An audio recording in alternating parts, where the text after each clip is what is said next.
Fala pessoal, estamos aqui com mais um episódio do No Topo. E você pode perceber que já está um pouquinho diferente, né? O apresentador principal aqui não está sendo o Mazinho, você já vai entender o porquê. Antes disso, registrar que é o episódio especial, é o episódio número 100. Então, como disse o Sheila no episódio anterior, é o episódio do centenário, né? É o episódio número 100 e para nós é um prazer muito grande estar aqui gravando esse episódio. Não esperávamos chegar tão longe, né? Todo podcast, quando surge, ele começa com muita empolgação e depois ele acaba sendo uma coca de 3 litros, vai perdendo gás. E o nosso, pelo contrário. Nós estamos aqui, chegando no episódio número 100, sala nova, cada vez com mais estrutura. E é feito para você que nos segue, para você que gosta de estar aqui vendo as histórias que semanalmente a gente traz de empreendedorismo e intraempreendedorismo. E não vai ser diferente hoje.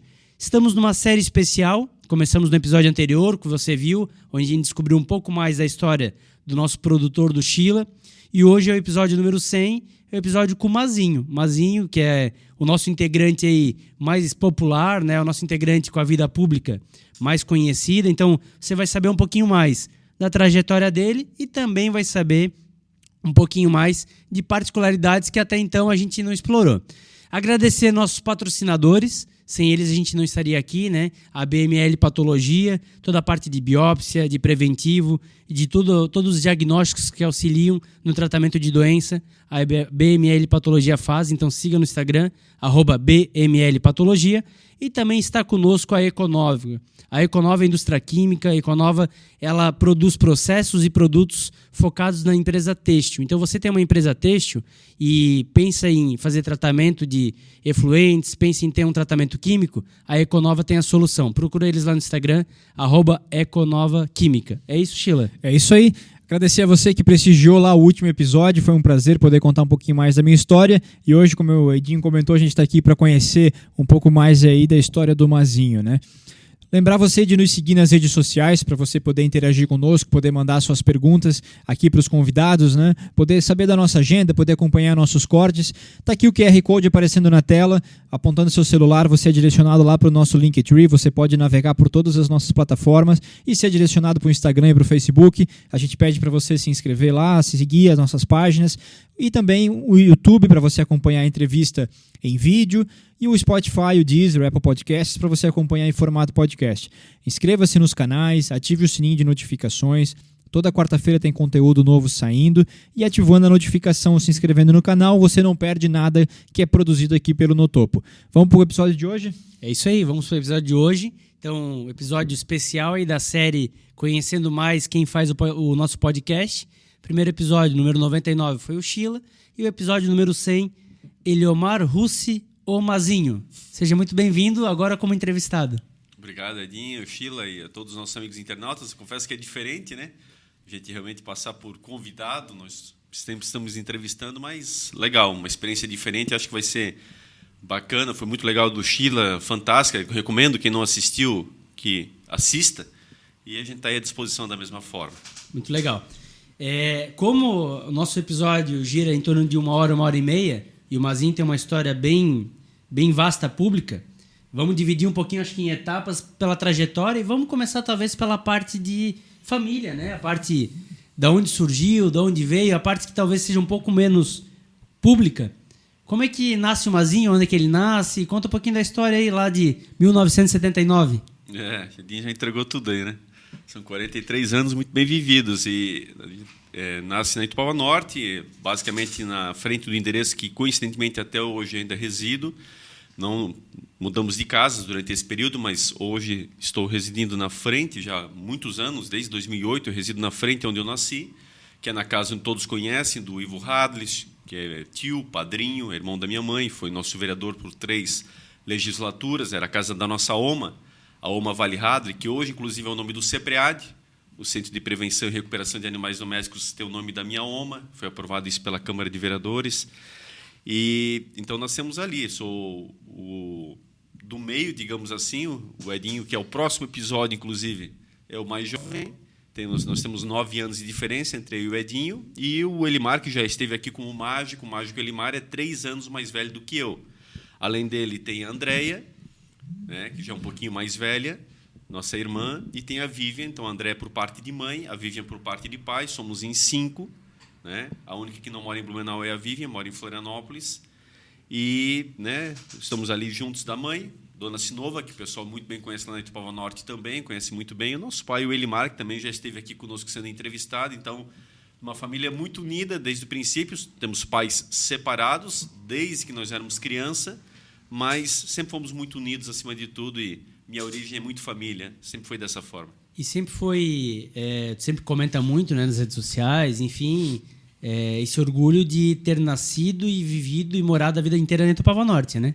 Uma região muito marginalizada, né, Edinho? Porque a gente mora na Itupava Norte, mas talvez no pedaço que as pessoas mais têm uma certa descrença, digamos assim. Eu me lembro de uma reportagem, Sheila, que saiu uns anos atrás no Jornal de Santa Catarina, e nada contra o jornal, sempre foi para nós um grande orgulho tê-lo em Blumenau, mas que declarava Romário Badia como a maior favela de Blumenau. Isso polemizou muito na época. A repórter que fez, não me lembro se foi uma mulher ou se foi um homem, me perdoe, não vou recordar isso agora, também era uma adolescente, mas marcou muito. O Edinho deve lembrar disso, era uma criança. Então, a Romário Badia seria a maior favela de Blumenau.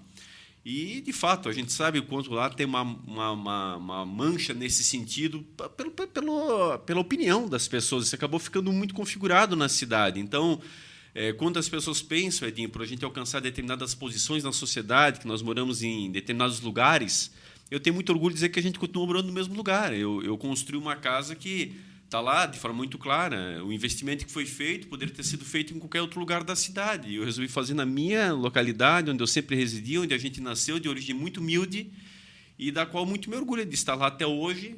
Estou com a minha família residindo no mesmo local, próximo dos familiares que vão envelhecendo. Essa é a grande preocupação de se manter ali no local, não pensar apenas em si, ir para qualquer outro lugar, passando por enchente novamente agora, mais uma vez, e podendo ser decisivo na contribuição. E hoje, inclusive, coincidentemente, presidente da Associação de Moradores, que eu não precisaria mais ser, eu já passei por esse estágio em minha vida, colaborei bastante para a comunidade, nunca tinha sido presidente, mas resolvi sê-lo exatamente por um chamado da própria comunidade em resgatar uma associação que estava há 3 anos totalmente desativada. E posso dizer também com muito orgulho, durante esse período agora das enchentes, talvez foi o grande teste, porque a associação ela voltou a viver com muita força, e o grande diferencial nosso lá foi a comunicação. Foi nós nos comunicarmos e estarmos à disposição de cada um que precisasse. Então, me orgulha muito, e falo isso em qualquer lugar, continuo residindo na região da Romário Badia. Muito legal. A gente vai abordar um pouquinho depois também essa parte da política, enfim, da participação pública, né? E aí, falando da família ainda, estudasse aonde? Morando na Itupava Norte, com certeza estudou por ali. No Max Tavares, né, Edinho, que a gente também estudou juntos, e é outra coisa que me marca, porque o Max Tavares, quem diria que... tem falas que marcam a vida da gente de forma muito clara. Assim. Eu vou me ausentar de falar o nome, mas tive um professor um dia, até a disciplina não vou falar, porque muita gente vai identificá-lo. Ele não merece, ele é um grande professor, mas, às vezes, Sheila, as pessoas têm que cuidar muito quando falam alguma coisa. E nós, crianças, com 10 anos de idade, um professor falou na sala de aula que ali, quem estudasse no Max Tavares, tinha 2 destinos. Os rapazes eram cobradores de ônibus e as mulheres empregada doméstica. Tá louco. Foi dessa forma. Isso nunca esqueci.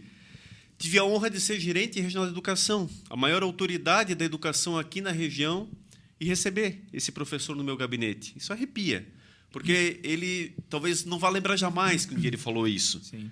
Mas eu não esqueci. É evidente que eu não esqueci. Então, uma criança de 10 anos na ocasião, e eu orgulho tenho muito do Max Tavares, como eu sei que ele também teve. É uma fala infeliz que ele teve naquele momento, mas como marca. Quanta coisa que passa, no teu episódio ficou muito claro isso, que passa na vida da gente, que a gente não recorda e gostaria até de recordar, mas olha como tem questões que talvez ninguém imagina e tu jamais vai esquecer. Que foi a questão que tu falou do primeiro ano. Exatamente. Olha que coisa maluca isso. E me lembro muito disso. E outra passagem, quando cheguei ao João Widmann, outra escola que eu adoro, foi o ensino médio, como você. Nossa escola só tinha ensino fundamental na época. Eu sei que o Tenente até hoje ainda é assim, mas no Max Tavares já tem um ensino médio já há muitos anos, que nós conquistamos, inclusive, mas na época só tinha um ensino fundamental. Quando eu chego no João Widmann, meu maior temor qual que era? Me apresentar e dizendo onde é que eu vinha. Porque as pessoas iam dizendo das suas escolas, e já tinha passado alguém que veio do Max Tavares, a professora disse, de onde é isso? Não conheço. Que escola é essa? Não é possível, uma escola que está tão próxima. Sabe? Quando chegar na minha vez, eu vou passar vergonha. E não teve outro jeito. Todo mundo falava a sua escola, e aqui com todo respeito, mas Machado de Assis, Machado de Assis. Heriberto Miller, Heriberto Miller. E você é de onde, garoto?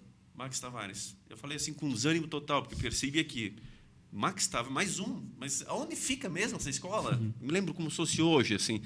Ou seja, nós temos que ter muito cuidado. Eu sou professor já há muitos anos, isso mudou muito a minha forma de ser, porque você vê como marca. O professor fala tantas coisas, muitas vezes, de forma desprendida, que não vai lembrar, evidentemente, mas, olha lá, uma criança, um adolescente, enfim, Verdade. literalmente pode mudar o destino. Como o professor Elton Exatamente. te levou para a questão de história. Pode mudar de uma pro bem e pro mal, né? Exatamente. Então, essa questão de Max Tavares, cara, quando nós íamos os Jogos da Primavera, Edinho, nós não tínhamos uniforme.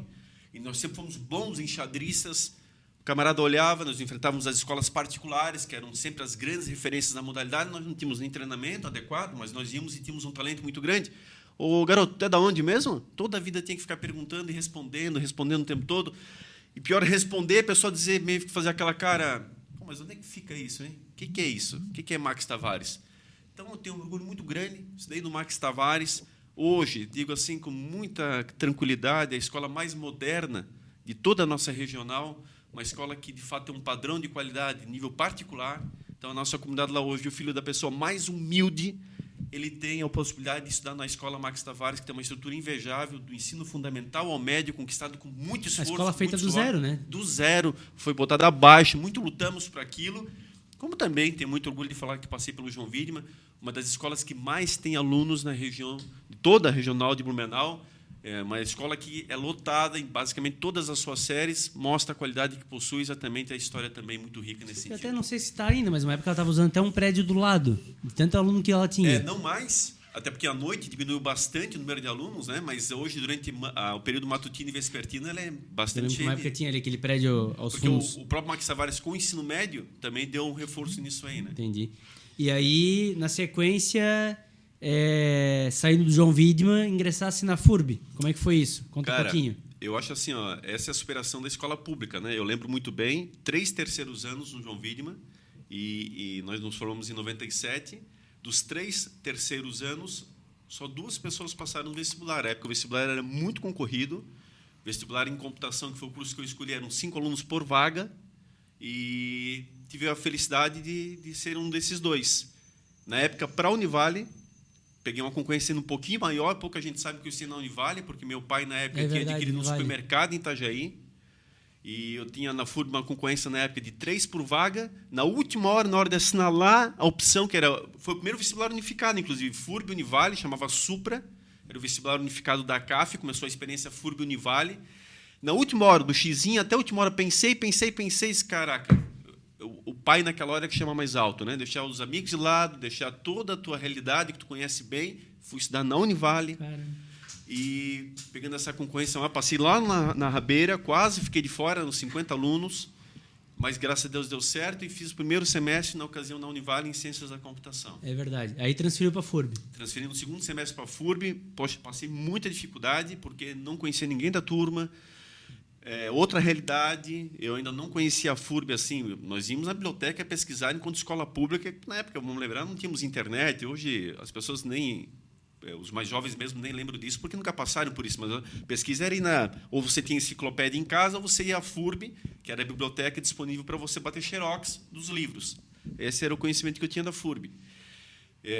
Então, vim para lá sem conhecer ninguém, uma dificuldade tremenda, muito grande. Tive que fazer 3 matérias novamente, porque não equivaleram, inclusive uma matéria grande, que era matemática computacional, uma matéria difícil, grande. Fui aprovado em todas na Univale, 3 não valeram, tive que repetir na FURB. Caralho. Mas 3 de 5? Geralmente 3 de 5. Caramba, quase nada valeu. Quase nada. É uma dificuldade imensa. E, cara, tive um crescimento na FURB que foi impressionante. Assim, em 6 meses, eu já era presidente do centro acadêmico, virei uma figura extremamente popular. Eu fui 4 vezes presidente do centro acadêmico, sem fazer carreira, porque lá no meio estudantil tem muito isso. O cara virou lá dirigente de tal centro acadêmico, mas, na verdade, ele já está há 10 anos estudando. Ele está 3 vezes reeleito, mas ele está há 10 anos, a faculdade meio que ele está só levando na barriga, porque ele virou um dirigente estudantil, e o interesse dele é na vida política, e é isso que ele está usando o mote aqui. Uma hora ele vai se formar, mas ele está mais interessado nisso. Eu me formei no período, regular, com toda essa questão das matérias que eu tive dificuldade de trazer da Univale para Blumenau, sendo um dirigente estudantil, 4 vezes reeleito, E uma coisa até hoje inédita na história da universidade, pelo menos eu não tenho conhecimento, se alguém tiver pode botar nos comentários, mas até então eu sou o único cara formando na ocasião, nome de turma.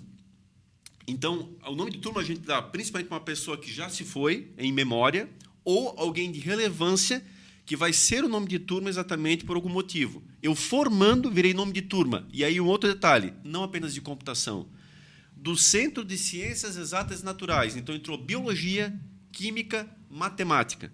Caramba. Todos, se você pegar lá a turma de 2003, está lá na capa, turma acadêmico Eliomar Russi. Que orgulho. Por tudo que eu fiz pelo curso, por todos os cursos, por essa gestão de 4 vezes ter sido presidente e fechado exatamente no prazo regular. Então, olha, até hoje me arrepia isso, tanto é que, coincidências do ensino, minha esposa vem da formatura, vem da biologia, e o convite dela não me deixa mentir. Está lá, não tinha nada a ver comigo, nenhum sentido, está lá o convite dela com o meu nome exatamente na capa. Eu fui orador das turmas ainda no dia, no Carlos Gomes, então foi um caso que a própria FURB teve que analisar juridicamente na ocasião, eu lembro, foi uma sugestão unânime de todos os cursos.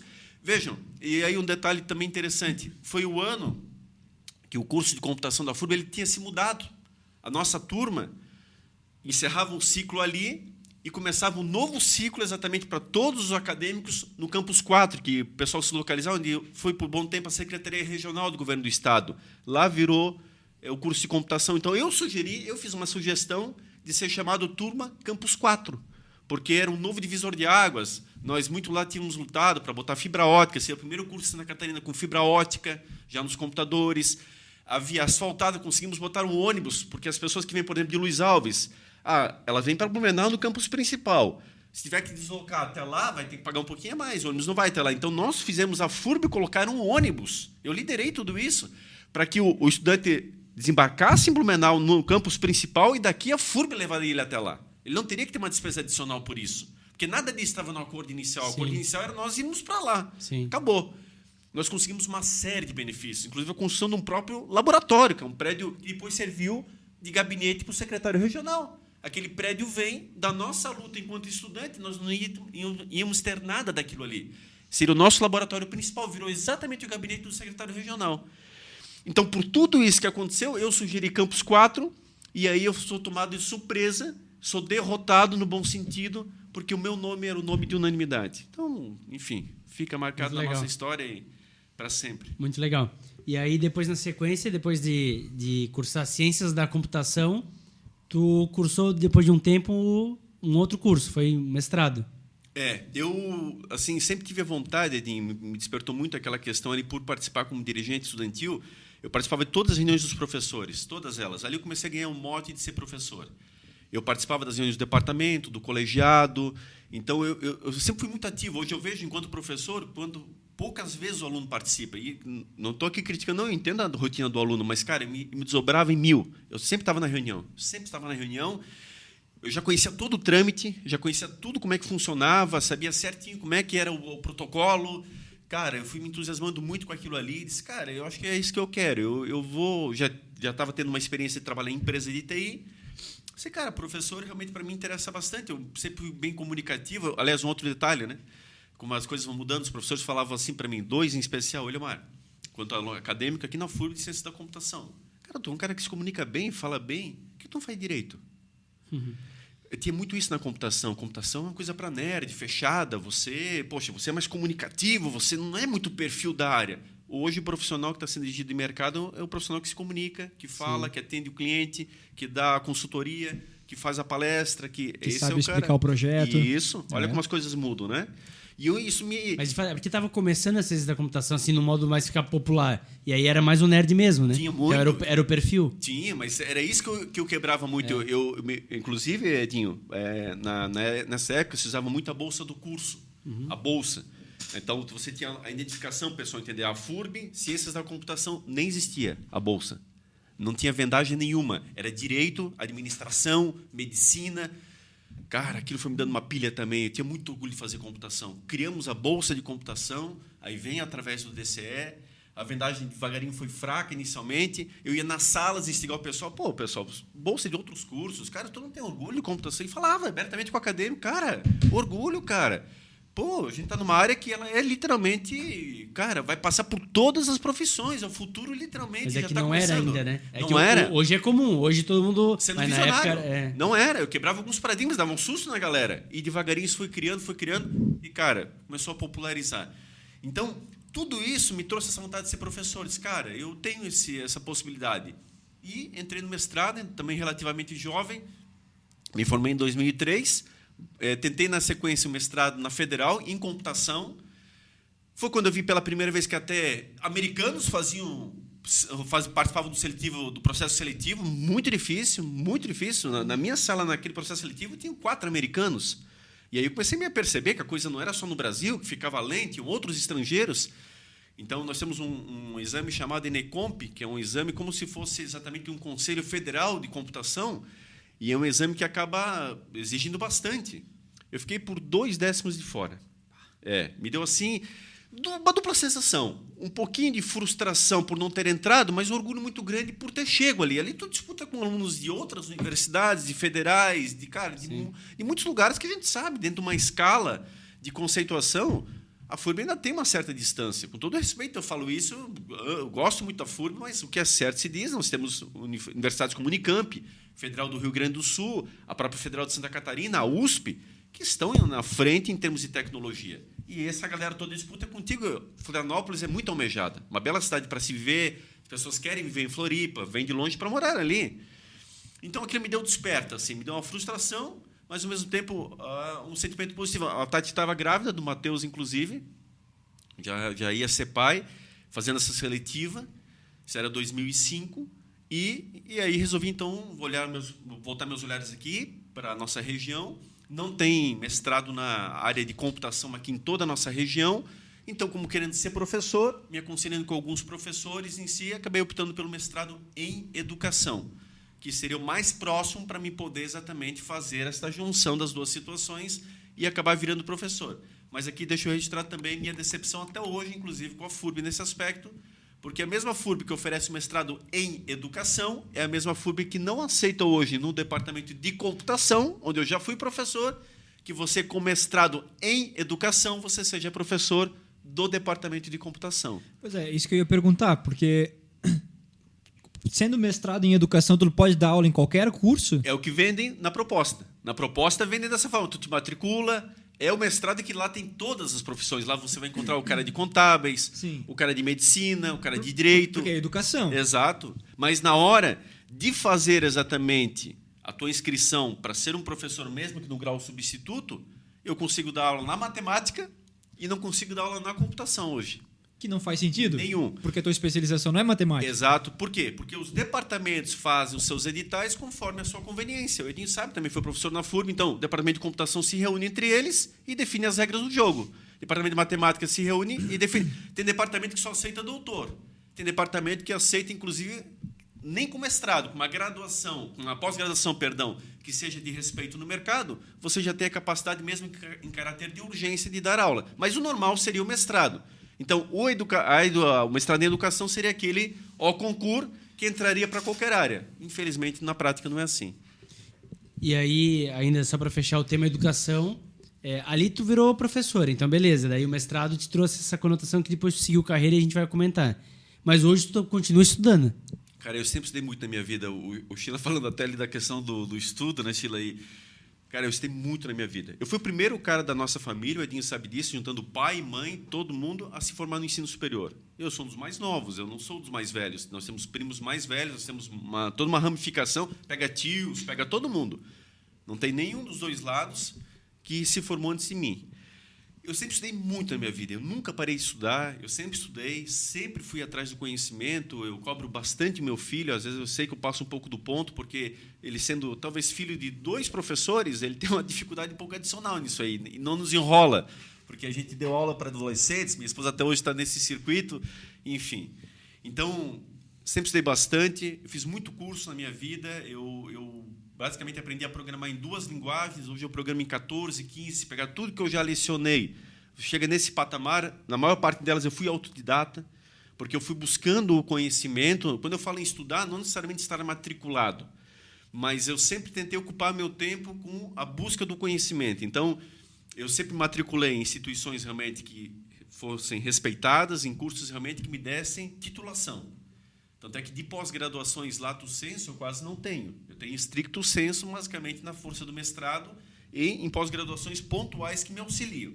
Mas o restante eu sempre fui complementando, sempre fui um cara de buscar muito conhecimento. Então, durante toda essa minha passagem, eu acho que o profissional, no geral, ele tem que ser isso.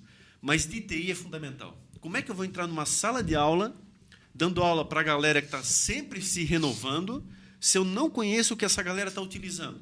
É muito complexa essa relação.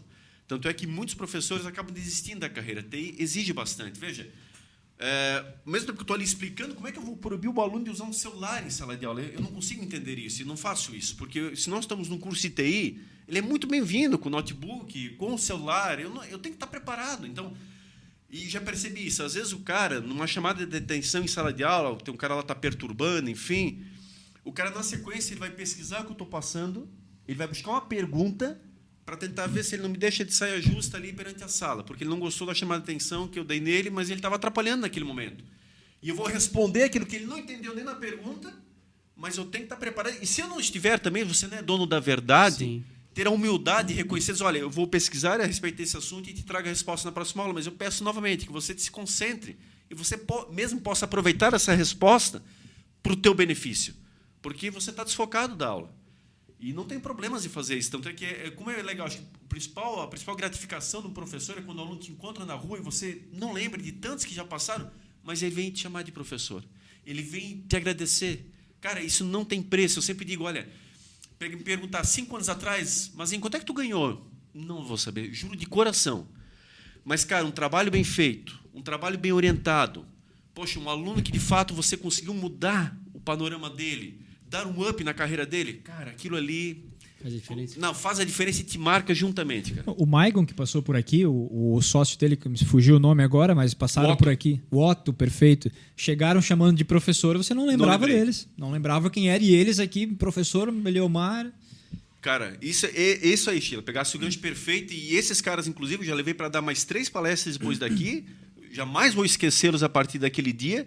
E tenho aberto oportunidades e eles mesmos também contribuído com os novos acadêmicos que amanhã depois serão novos empreendedores como eles foram. 2 excelentes alunos que, de fato, a memória já passa a atrair, mas que depois, no exercício, você volta a lembrar e, assim, tá aí o destino dos caras. Então, que bom. Pô, é isso sim, é isso que te dá um orgulho tremendo. Sempre gostei de ser orientador de TCC, muito por isso, Sheila. Porque ali é a derradeira, é a fase final. Eu digo, cara, tu chegou até aqui. Cara, vamos fechar com nota 10. Vamos fechar com... Não que eu vou garantir, mas, assim... Teu esforço tem que ser nesse sentido, o meu vai ser nesse. E o teu também dessa forma. Para a gente poder, senão não vai compactuar nós dois trabalharmos juntos. Se tu está procurando só passar por passar, não é comigo que tu vai estar. Sim. Agora, vamos fazer para fechar com chave de ouro, vamos fazer para mostrar assim, ó, cara, tu é o cara. Chegar na tua formatura, tu olhar com o pessoal vai estar na tua banca, os teus familiares que vão estar assistindo e dizer, caraca, esse moleque é... Tu vai ser o protagonista. O professor vai passar despercebido. Mas vamos trabalhar até o último instante nos bastidores para tu ser esse cara. É dessa forma. E nesse sentido, a continuação da pergunta, né? Que tu continua estudando até hoje, né? Como é que está sendo isso, esse novo curso que tu vem fazendo aí? Cara, é incrível, né? Tu, aos 41 anos de idade, tu voltar numa graduação. Eu pensei muito sobre isso e olha como é a vida, né? Eu sempre pensei em fazer direito, sempre lá atrás. Confesso a vocês, olha que é a falta de informação, Edinho. E aqui eu não tenho vergonha de falar, não. Vou abrir meu coração, falar uma coisa que talvez eu nunca falei. Eu não fiz direito na época, eu tinha parelho, computação com direito, parelho, porque eu achava que advogado tinha que defender bandido. Eu achava que tu tinhas essa obrigação. Não tinha outra saída. De repente, se viesse essa situação, eu tinha que fazer. A gente vem de uma formação tão clara de família, de princípios, de valores, eu disse, não posso compactuar com isso. Como é que... Nós tínhamos um primo que tinha sido assassinado, morreu, brutalmente assassinado, em 89, foi um escândalo aqui na cidade, foi capa do Santa durante uma semana, foi Jornal do Almoço, boa parte dedicada a isso. Ele foi covardemente assassinado por 3 pessoas no antigo Salão Palmeiras, que muita gente vai lembrar. Isso tudo me marcou muito. Como é que eu vou defender? Mas depois ver um cara desse nível, eu vou defender esse cara? Olha como isso modificou a minha vida, cara. E aí eu na época, não, vou para computação. Eu não me arrependo, faria tudo de novo. Se eu tivesse feito direito na ocasião, vocês podem ter certeza que eu faria computação em algum momento da minha vida. Essa junção para mim é muito clara. Mas lá atrás a decisão foi por isso. E aí, aos 41 anos de idade, basicamente caminhando aqui na Beira Rio, eu e a Tati, que é minha esposa, conversando a esse respeito, e aquele teu objetivo e tal, vai ficar para quando e tal, ali vem o clique. Num domingo à tarde, caminhando na Beira Rio, cara, por que não? Tanto é que o curso já tinha começado uma semana, e eu, cara, vou matricular. E na segunda-feira eu estava matriculado. Eu já tinha começado uma semana essa turma. E tem sido uma experiência fantástica. Fantástica, eu tenho ido muito bem, cara, modéstia à parte, mas, poxa, muito bem mesmo, muito bem, tenho me dedicado muito, acho que a gente só faz o que a gente gosta, não é fácil. É uma coisa quando você é jovem, você pegar e estabelecer que você estuda e trabalha. Outra coisa é a minha vida, no patamar da carreira que eu estou, cara, abrir mão de trabalhar num período para você estudar, é uma coisa de voltar, cara, assim, quase maluca, bicho. E presencial, né? Presencial e me dedicando, Edinho. Eu não tenho uma falta. Em 3 anos de curso, talvez o que eu vou falar aqui vai surpreender até os colegas que possam estar assistindo, professores, enfim, eu não faltei um dia de aula até hoje, nenhum. Eu estudo na mesma instituição que eu sou professor há mais de uma década, que é na Uniaselv. É uma relação engraçada, porque muitos professores, agora já não mais, já estou no 6º semestre, todos já sabem que eu estou lá, mas no início, até o 3º semestre, pelo menos, que muitos ainda não tinham dado aula, chegava assim, primeiro dia, ela dava um susto, tipo, Eleomar... Te vi agora eu não na comentava sala dos com professores? Ninguém, eu não comentava com ninguém, não saio falando isso assim, não por nada, mas acho que não tem motivo, a gente está lá... Enquanto eu estou professor, estou focado na área de TI, enquanto aluno, eu sou aluno, eu não vou à sala dos professores, eu não vou no banheiro dos professores, eu fico na sala, eu vou ao banheiro expressar dos alunos, eu sou aluno, eu sei distinguir as duas situações, não tiro proveito de nada em relação a ser professor por conta de ser aluno, não, sou aluno e, cara, só estou me dedicando porque eu estou gostando, não é possível, porque quando é que eu estudo? Depois das 11 horas da noite, não tem outro horário. Sim. Então é ali que eu paro, estou no meu sossego, no meu escritório, abro as leis, começo a analisar o que eu tive na aula de hoje, assim eu vou mastigando, e é isso que eu vou fazendo. Então, está sendo fantástico. Não falei no outro episódio, mas o sonho da minha mãe é que eu fosse advogado. O sonho dela era ter um filho advogado. Ainda dá tempo? Ainda dá tempo. Claro, sem dúvida nenhuma. Com certeza dá tempo. Mas era o sonho dela ter um filho advogado. E quer dizer, é um baita curso. Independente da instituição, até porque a grade curricular do MEC vai preconizar 75% em qualquer uma delas, da mesma forma, um baita de um curso. Eu recomendo em todos os sentidos. Legal. E aí, hoje cursando Direito, sendo professor ao mesmo tempo. E aí, como é que começa essa carreira de professor, então? Começa lá de trás. Odi, líder da turma, ainda por cima dos alunos. Olha só. Escolhido por eles. De novo ainda. De novo. E como é que surge a ser professor? É isso, Edinho. O mestrado ali, então, em educação foi fantástico. Uma experiência muito boa mesmo. O mestrado, tu também és mestre, tu sabe, poxa, abre a cabeça da gente. Eu lembro assim, de chegar no primeiro dia... tu vai fazer sobre o quê? Minha orientadora perguntou. Disse, Eu levei muito da minha experiência como líder estudantil. Ela assim, beleza, tudo é aquilo que tu não vai fazer. É a mesma coisa. Tu já está viciado nisso aqui, tu já conhece de cor e salteado, a tua opinião já está influenciando. Porra, vamos partir para o outro lado. É isso, é também isso. caí nesse erro. Já, tu chega com sangue dos olhos. Caraca, é isso aqui que eu quero, porque isso aqui, professora, porque isso aqui. Ótimo, ela deixa tu falando. No final, é tudo que tu vai fazer. Agora vamos partir para o outro lado. Tal. Mas foi muito legal, até que, rendo a minha homenagem a ela, provavelmente não vai estar assistindo, mas a professora doutora Estela, nós temos uma certa dificuldade com alguns integrantes da turma, eu como líder também no mestrado lá estudantil, acabei ali, vamos dizer assim, intermediando, é muito difícil intermediar um conflito, então, vamos dizer assim, a saída não foi das melhores no relacionamento com ela. Não de minha parte, mas eu digo, quando você se propõe a ser um líder, você acaba... sendo chamuscado por algumas situações também. Mas uma excelente professora, foi minha orientadora, com muito orgulho. Falamos sobre financiamento estudantil. E esse é um outro ponto importante a deixar claro, Edinho. A partir da minha dissertação de mestrado, muda o artigo 170 do Governo do Estado. O que nós colhemos na universidade, toda a base de dados, mais de 100 horas de gravação, toda a parte exatamente nós buscamos para o pessoal entender o funcionamento do artigo 170, que era basicamente a bolsa estudantil do governo do Estado, que fez, na época, com que muitas pessoas pudessem cursar, porque ele dava descontos gradativos. 20%, 30%, 50%, 70%, depende da tua faixa de renda. Lá atrás, na década de 90, ele já deu gratuidade. As pessoas pegavam o cheque dentro da gaveta. Era assim que funcionava. Tinha um bolo de cheque. Ah, Edinho, tá aqui, ó, tua mensalidade. Se o Edinho quisesse gastar em cerveja, gastava. Era um cheque na mão dele. Caramba. Veja, a própria universidade, ela dava um cheque na tua mão, numa sala em específico, para tu ir na outra sala fazer o pagamento. E tu podia pegar esse dinheiro e não fazer o pagamento. Fazer o que quisesse. Olha que loucura, década de 90. Tudo isso nós trouxemos à tona. Tudo isso. Foi um trabalho investigativo tremendo. Investiguei todos os presidentes das comissões, chamava Comissão do Artigo 170. Todos eles me deram entrevista, todos eles. Foi uma grande base de dados que foi montada. Então, no final, nós chegamos todos com o final do relatório, um ato conclusivo das modificações da lei que poderiam beneficiar muito mais estudantes. São aquelas coisas que arrepiam, porque muda o destino das pessoas, cara. É aquela pessoa que não podia entrar numa universidade que, de repente, passou a entrar. Então, isso gerou um compilado para um projeto de lei na Assembleia Legislativa para mudar o panorama de muitos catarinenses, que, a partir daí, começaram, talvez, a ter mais oportunidades e trazer mais lisura ao programa, acima de tudo. Ó, essa própria pessoa que mantinha o cheque, muitas vezes ela tinha insônia. Ela não conseguia dormir algumas noites, porque ela tinha uma responsabilidade no simples trancar a gaveta, que alguém poderia arrombar ali uma simples gaveta de escritório e levar esse cheque todos embora. Sim. Na época não se tinha o controle que Sim. se tem atualmente. Era diferente, pessoal. Hoje, para muitas pessoas falar algumas coisas nesse sentido, não vão entender, mas na época era literalmente quase que amarrar cachorro com linguiça, como se fala no jargão popular. Então, havia muita brecha para muitas situações que poderiam desviar. E aí, na minha banca, Edinho, quem é que estava presente? Como também tu bem sabes, acaba tendo que vir uma banca externa, diferente do TCC, que é uma banca interna de professores, o mestrado é uma banca externa. Veio o doutor Nelson Amaral, que é o maior especialista em financiamento estudantil do Brasil, na época reitor da Universidade Federal de Goiás, e ele vem para a minha banca, a gente consegue trazê-lo. Me lembro muito bem, uma frase que uso até hoje, na entrada da sala, a porta ainda fechada, quando a banca já está formada, eu vou entrar, minha orientadora me pega pelo braço e diz assim, Eliomar, nervosismo zero. Tu conhece o teu trabalho? E ela sabia que eu conhecia. Eu falei, sim. Então, quero dizer o seguinte, podem estar os maiores especialistas naquela banca. Tu é o maior especialista do que tu fez. Ninguém conhece o que tu fez. Eles vêm aqui para reconhecer, para te aplaudir. Porque ela sabe o quanto eu trabalhei, o quanto eu me dediquei. Aliás, fiz o mestrado em curto espaço de tempo. Eu fui ou fui o primeiro ou fui o segundo a me formar. Mestrado ali na base há 2 anos, o Edinho sabe.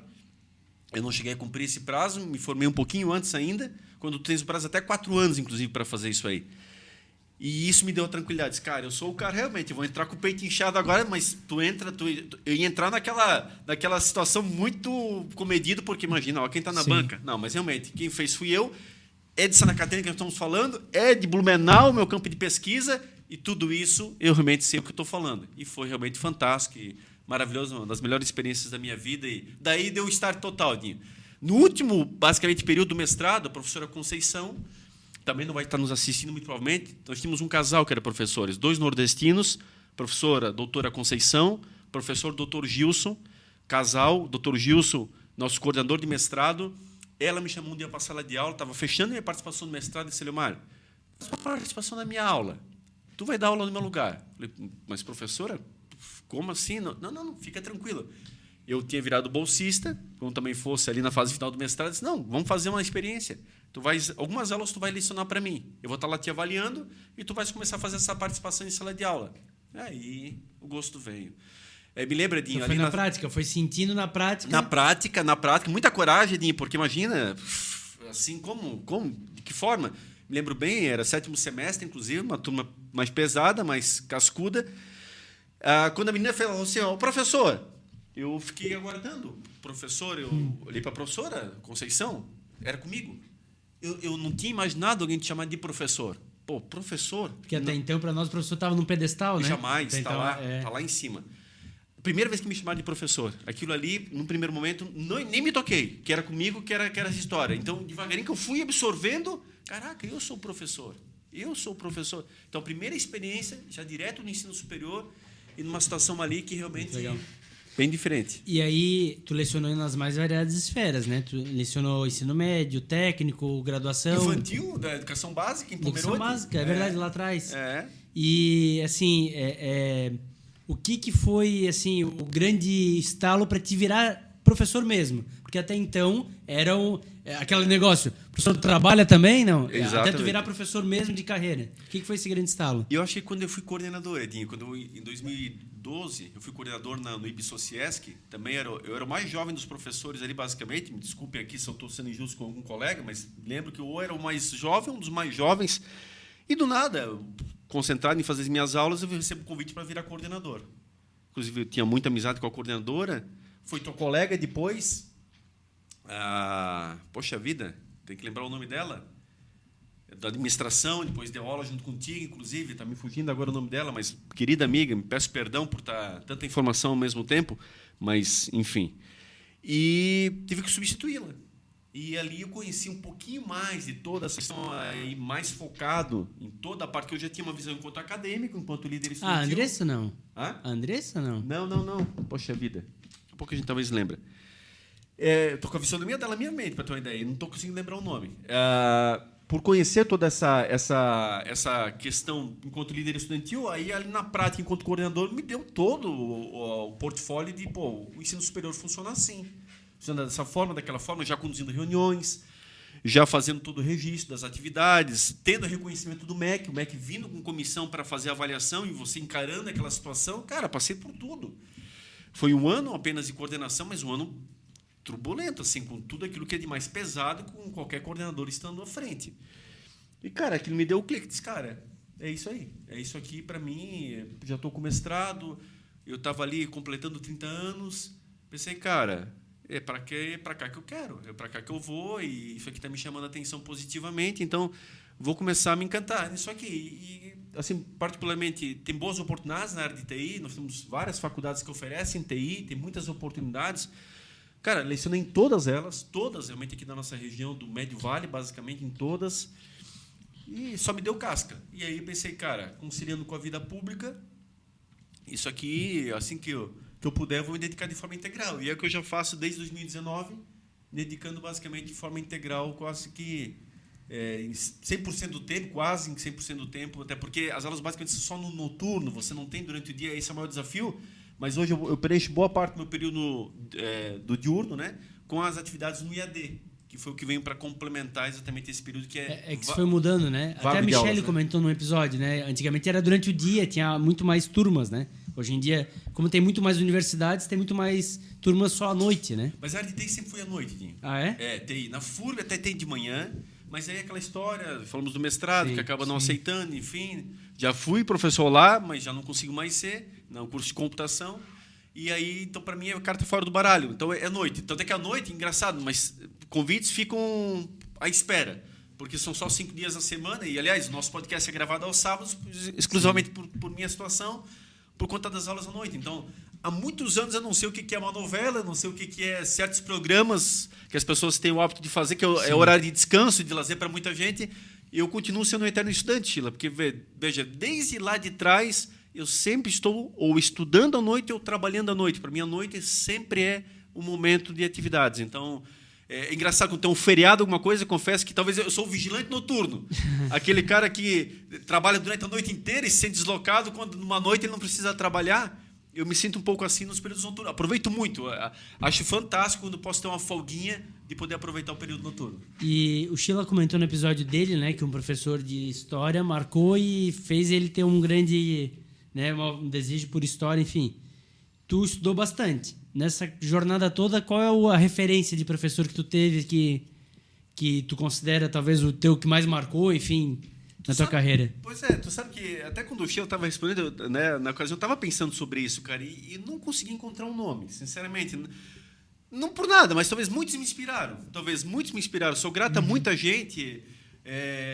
De fato, assim, de coração, não consigo me recordar, consigo lembrar de vários nomes, mas não dá para pontuar um em especial. Tanto é que, assim, hoje, no direito, quando aluno, cara, como melhoro minhas aulas? Eu sempre tenho o hábito, de onde eu estou, pegar o melhor de cada coisa. Cara, eu não tenho problema em remodelar, em mudar, eu não sou do cara ranzinza em relação, não, tem que ser dessa forma, eu estou acostumado dessa forma, não, eu sempre fui acostumado a sair da zona de conforto, a não me acomodar. A vida sempre foi muito dura comigo. Eu sempre tive que me reinventar, sempre tive que... porque estar na vida pública, ela é um capítulo realmente excepcional. E aí você tem muitos altos e baixos. Então, eu sempre tive que me remodelar. E, cara, eu hoje, quanto acadêmico, eu vejo, puxa, aquilo ali que o professor fez não é legal. Por mais que ele esteja bem intencionado, mas a gente não tem esse feedback dos alunos. Não dá para entrar na cabeça e as gerações vão mudando, cara. E o que agradava talvez não agrada mais, isso vai mudando. E hoje, cara, para mim ficou mais motivacional. Muito mais, minhas aulas muito mais motivacionais, ainda melhores. Eu me sinto melhor lecionando, porque eu tô pegando exatamente... E tu vai vendo que vai agradando. Pô, a melhor coisa para o professor é a plateia responder, como qualquer artista. Sim. Tá ali a classe o tempo todo no celular. Nem aí, tô olhando claramente, os caras estão só aguardando a chamada para ir embora. A pior coisa que tem para um professor agora, pessoal motivado. Cara, chega a hora de ir embora, galera, estamos no cima do laço. Mas é que a aula tá fluindo e que horário, ele foi.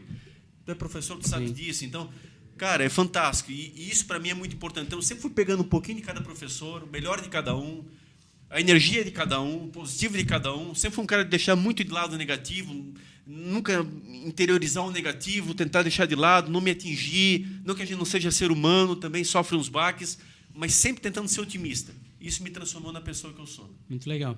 E aí, saindo da esfera só de educação, mas fazendo essa ponte, lá atrás, quando começou a tua carreira, e eu queria que tu passasse um pouquinho a tua carreira rapidamente por tudo que tu passou, mas tu foi ser concursado em Pomerode. Foi. E foi na área de educação. Já lá atrás, foi a primeira experiência com educação. Das coisas do destino, Edinho. Eu estava trabalhando no SEJA, cuidava de toda a parte da rede lá do SEJA, o Centro de Educação de Jovens e Adultos, a parte de TI ali do SEJA. Lá eu conheci o José Paulo, nosso querido amigo, Paulinho. Entrei no lugar, Paulinho, olha que é vida, Sheila. Entrei no lugar do Paulinho, eu e o Paulinho talvez éramos para ser inimigos, assim, ó. Ele saiu da função dele, que ele estava muito bem, para minha entrada. Cara, abracei ele e disse, cara, são questões da circunstância, da profissão, coisas que a gente nós necessariamente temos interferência sobre isso. Então, por favor, a sala continua sendo tua, utiliza quando tu precisares, tem em mim um parceiro, um amigo. Cara, ele me chama de irmão até hoje. Acho que vocês já perceberam isso. Nasceu dessa situação, que talvez seríamos para ser inimigos, distantes, pessoas fora um do outro. Não, e bem pelo contrário. Aí nunca entrava na sala dos professores, Edinho, nunca entrava. Eu me considerava um técnico ali naquele momento, eu não entrava.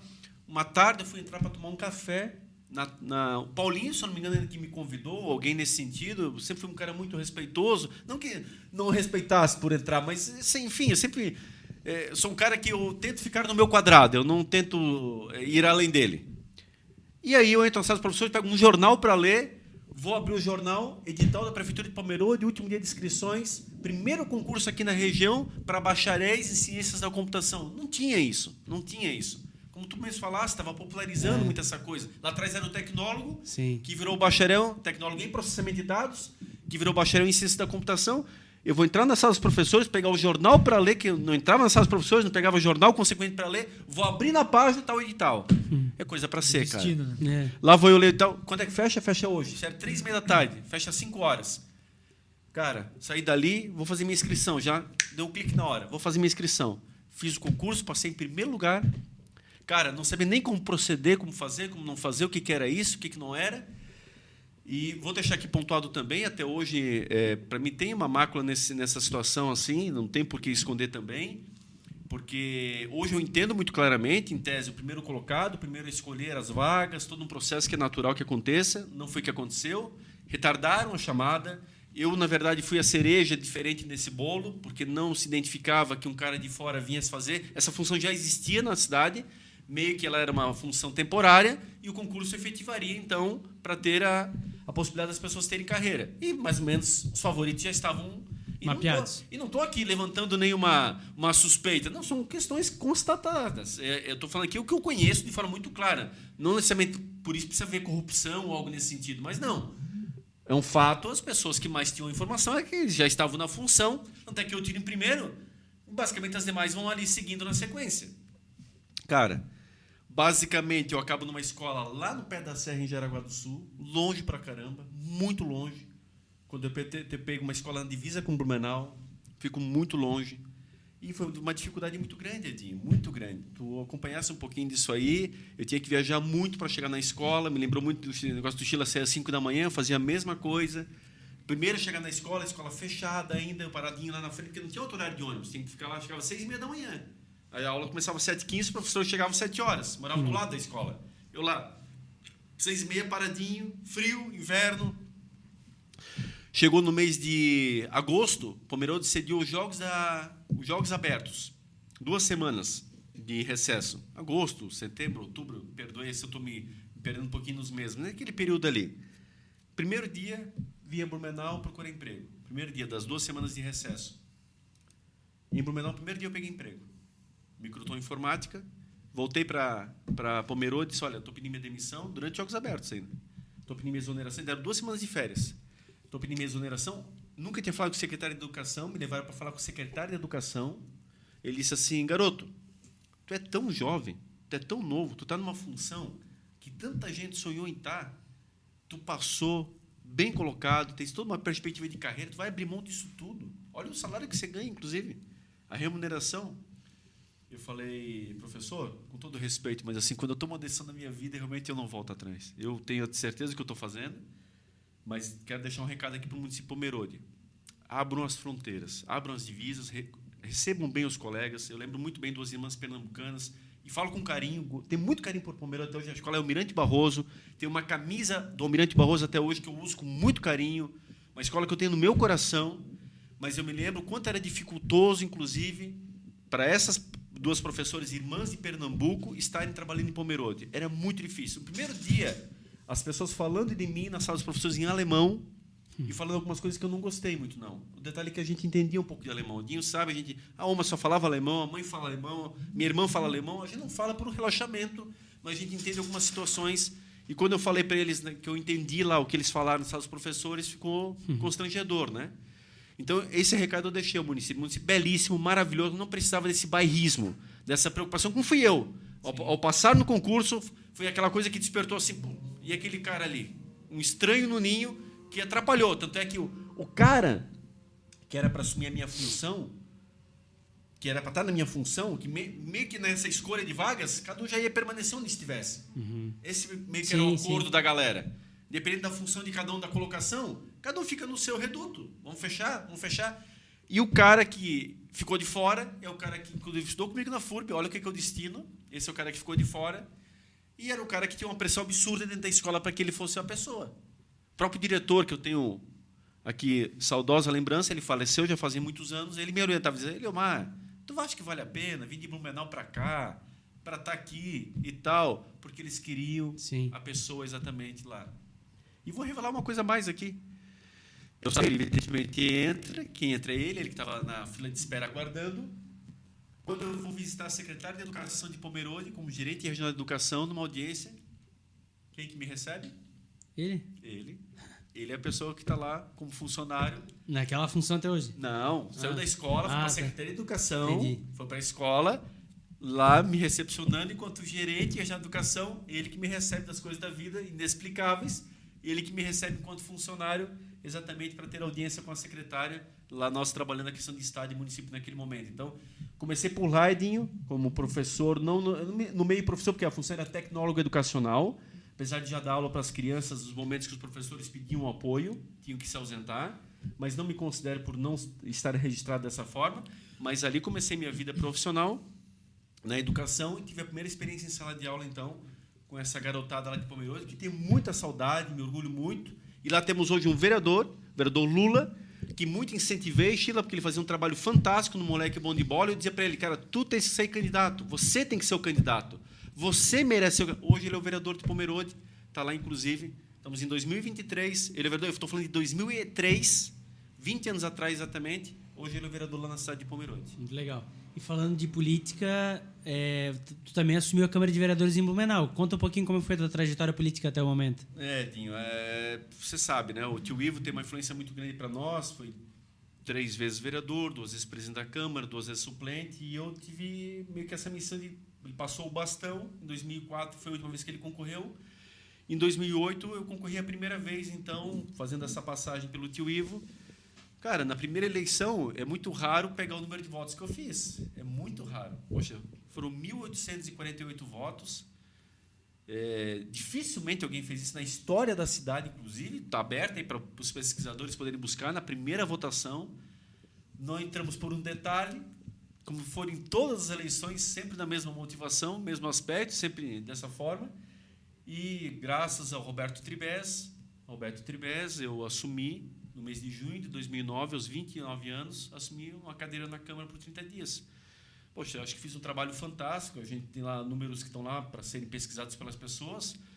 Não tenho como dizer que foi o maior suplente até hoje, mas estou nessa lista, com certeza, das pessoas que mais apresentaram durante 30 dias. Posso ter orgulho de dizer que hoje tem 3 ruas na cidade de Blumenau que foram nomeadas durante minha passagem, quando eu desconheço algum outro suplente, por exemplo, que até hoje nomeou alguma rua, e, por favor, não quero estar sendo injusto com ninguém, o pessoal pode ir comentando ali, mas não tem muito se tiver, mas eu posso dizer que tem 3 ruas que estão lá nomeadas, até porque o processo de nomeação de rua geralmente é um processo um pouquinho hoje mais rápido por causa da questão da tecnologia, mas na época demorava no mínimo 45 dias. Você tem 30 dias de Câmara. E 30 dias falando, entre aspas, porque você vai assumir até ter a primeira sessão. Já comeu ali 4, 5 dias. Corridos, né? Corridos, 30 dias corridos. E fizemos tudo isso aí. Então, tem algumas leis do município que são de minha autoria, estão aí também no município. Por exemplo, pela catástrofe em 2008, como você era novinho ainda, estava na escola, eu já tinha aprovado uma lei em 2009, o Dia da Solidariedade, dia 22 de novembro, que era para ter uma semana, que não é cumprida, infelizmente. Infelizmente, no país tem muito isso. Muitas leis não são cumpridas, mas seria uma semana, Sheila, Edinho, de prevenção da defesa civil. Ela trabalharia, olha, quanto nós precisamos de defesa civil? Quanto? O tempo todo. Sempre quando só precisa. Só lembra-se quando precisa. Seria a semana de se trabalhar, Sheila, exatamente a prevenção nas escolas, a prevenção com a comunidade, trabalhar toda a parte fundamental para a comunidade saber se portar no momento que ela mais precisa. Então, nós lembraríamos a tragédia de 2008, que jamais poderemos esquecer, mas de uma forma propositiva, trabalhando durante toda aquela semana as prevenções exatamente inerentes à defesa civil junto à população. Isso é uma lei aprovada de minha autoria, por exemplo. Fora outras que, infelizmente, não conquistamos, como até hoje. Veja, essa é uma lei que outros vereadores, se eu não me engano, o quantitativo agora é de 5 no total, reapresentaram. Poucos têm humildade de dizer que a lei é minha, poucos o projeto de lei é meu, mas já 5... pelo menos que eu sei que reapresentaram ela, que é o fracionamento dos estacionamentos.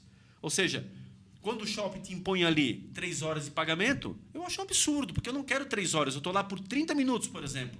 Não adianta me convencer que é um aspecto promocional. É a mesma coisa que você vai no mercado, você quer 1 quilo de arroz. Não, mas o meu mercado diz, não, compra 5 quilos de arroz com 2 de feijão, que está na promoção, mas eu não quero. Não, mas olha, tu pagarias X mais Y por isso, eu estou te fazendo por esse valor aqui. Eu não quero, eu quero esse aqui. Eu quero meio quilo de arroz, por exemplo. 1 quilinho de arroz. Essa é a briga do fracionamento dos estacionamentos. Vê que o projeto é tão bom, inclusive, foi representado por outros vereadores.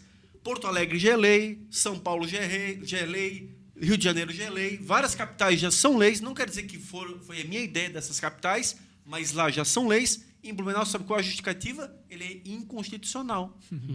Mas nos grandes centros ele passa. Então, é um absurdo em todos os sentidos. Ainda mais hoje, quando eu faço direito, tendo mais condições ainda de fazer essa análise, é uma aberração, infelizmente. Mas não passou. E o último projeto nesse sentido, que também lamento que não tenha passado, é a questão da urgência e emergência hospitais. Sheila, tua esposa, que é uma excelente servidora de um hospital aqui renomado na nossa cidade.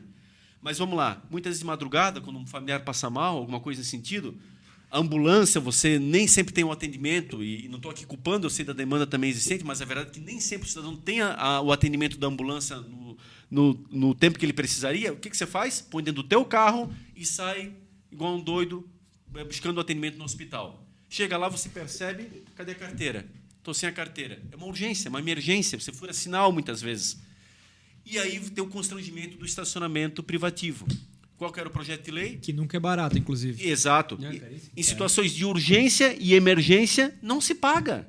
É urgência e emergência, não é corriqueiro. É urgência e emergência. Ninguém vai botar um familiar por loucura dentro de um carro, e quem vai reconhecer a urgência e a emergência é o próprio hospital. Então, ele vai carimbar no teu papelzinho para você não precisar se incomodar com isso. Agora, do contrário, a pessoa deixar outra, infelizmente, vira óbito, porque ela não tem condições naquele momento de pagar no estacionamento do hospital, e a ambulância, infelizmente, está chegando tarde. E aí aquela pessoa entra em óbito. Qual é o preço daquela vida? Então, era simplesmente a isenção. Infelizmente, outro projeto que eu não tive aprovação. Mas são questões que ficam. Eu acho que assim, até mesmo o agradecimento da comunidade, me lembro muito do retorno que foi dado naquela ocasião, porque repercutiu bastante na cidade essas 2 proposições, fora outras que também estão por aí. A gente tem que entrar na pergunta da audiência, né? Já está batendo 1 hora. Só queria perguntar ainda no aspecto político, senão poderia abordar muito mais tempo, mas tivesses vários cargos políticos em várias áreas, né? Sim. Públicos, na verdade, em várias áreas. Mas 2 de muito destaque que eu consigo ver foi no CEPREAD, né? Então, queria que tu abordasse um pouquinho isso. E eu acho que também na gerência de educação, que também foi um marco para o histórico que se tinha. Então, comenta um pouquinho dessas 2 áreas, animais e educação aí. 2 históricas, realmente, né? A questão pela ordem cronológica, bem-estar animal, primeiro defensor dos animais da história da cidade. Sou grato ao prefeito da época, Napoleão, mas, ao mesmo tempo, uma situação engraçada porque fui um diretor de ninguém, inicialmente. Basicamente, todos que conhecem um pouquinho de estrutura da prefeitura sabem que diretor, você tem o prefeito, tem o secretário, tem o diretor abaixo do secretário, abaixo do diretor tem gerentes, e aí vem os funcionários. Eu era o diretor, não tinha ninguém abaixo de mim, nem gerente, nem funcionário, nem ninguém. Às vezes até o coordenador abaixo do gerente existe, até em algumas áreas. Isso, exato, que é o chamado CC4, eu não tinha nada, não tinha nenhum lugar para ficar. Ficou até meio que assim, tipo, tá aí agora? E agora como é que fica? Né? Porque, para contextualizar, na época não se falava quase de animais, Nada. então era um começo da história, Nada, né? é o começo de tudo. Ele foi bastante corajoso em criar a função, perfeito, mas, ao mesmo tempo, também, se eu não tivesse uma expertise, talvez até hoje nós estaríamos, a função já teria sido extinta, porque não tinha uso, e, evidentemente, não tinha estrutura, e ficava tudo isso aí. Cara, a gente, poxa, pegando todo o trabalho, eu comecei no poder público, e sou grato de novo ao tio Ivo, não tinha nem remuneração do poder público, eu era assessor de vereador, quando não se falava em assessor de vereador, década de 90, assessor do próprio tio, tá? E aí as pessoas podem falar de nepotismo, mas não tem nem remuneração da própria Câmara, então não tem nem vínculo do poder público, era assessor do tio, assessor do tio no sentido exatamente de proximidade, de auxiliá-los, os vereadores não tinham assessores. E aí comecei a aprender o poder público, comecei a aprender todo o meandro do poder público. Não é à toa o meu desempenho enquanto vereador. Eu já tinha um conhecimento da máquina pública. E aí esse conhecimento me trouxe para criar tudo que foi criado no bem-estar animal, ao ponto de que éramos o CEPREAD, que realmente foi o grande marco da história, porque o CEPREAD era uma obra abandonada há mais de 20 anos, um reduto de pessoas utilizarem drogas na Itupava Central, ele só tinha o piso, no meio do matagal, você tem um piso lá, onde as pessoas, então, fechadas pelo matagal, utilizavam drogas, faziam práticas de relações sexuais, compartilhavam seringas. E, basicamente, em 1 ano e meio, nós estávamos com o CEPREAD construído e inaugurado. Sem dotação orçamentária inicial, sem previsão de recurso, tudo era uma dificuldade. E não era CEPREAD até então, né? Não tinha nome nenhum. O que existia no Brasil? Abrigos municipais que não se utilizava mais porque não se recolhia mais animais. As pessoas costumavam chamar em Blumenau, na época, era o centro de zoonoses. Nós precisamos do centro de zoonoses. O que é uma zoonose? É uma doença transmitida pelos animais. Não é o nosso foco também. Lá vai se estudar rato, vai se trabalhar com insetos de forma geral, vai se trabalhar com aracnídeos. Não é o nosso foco. Nosso foco eram pets.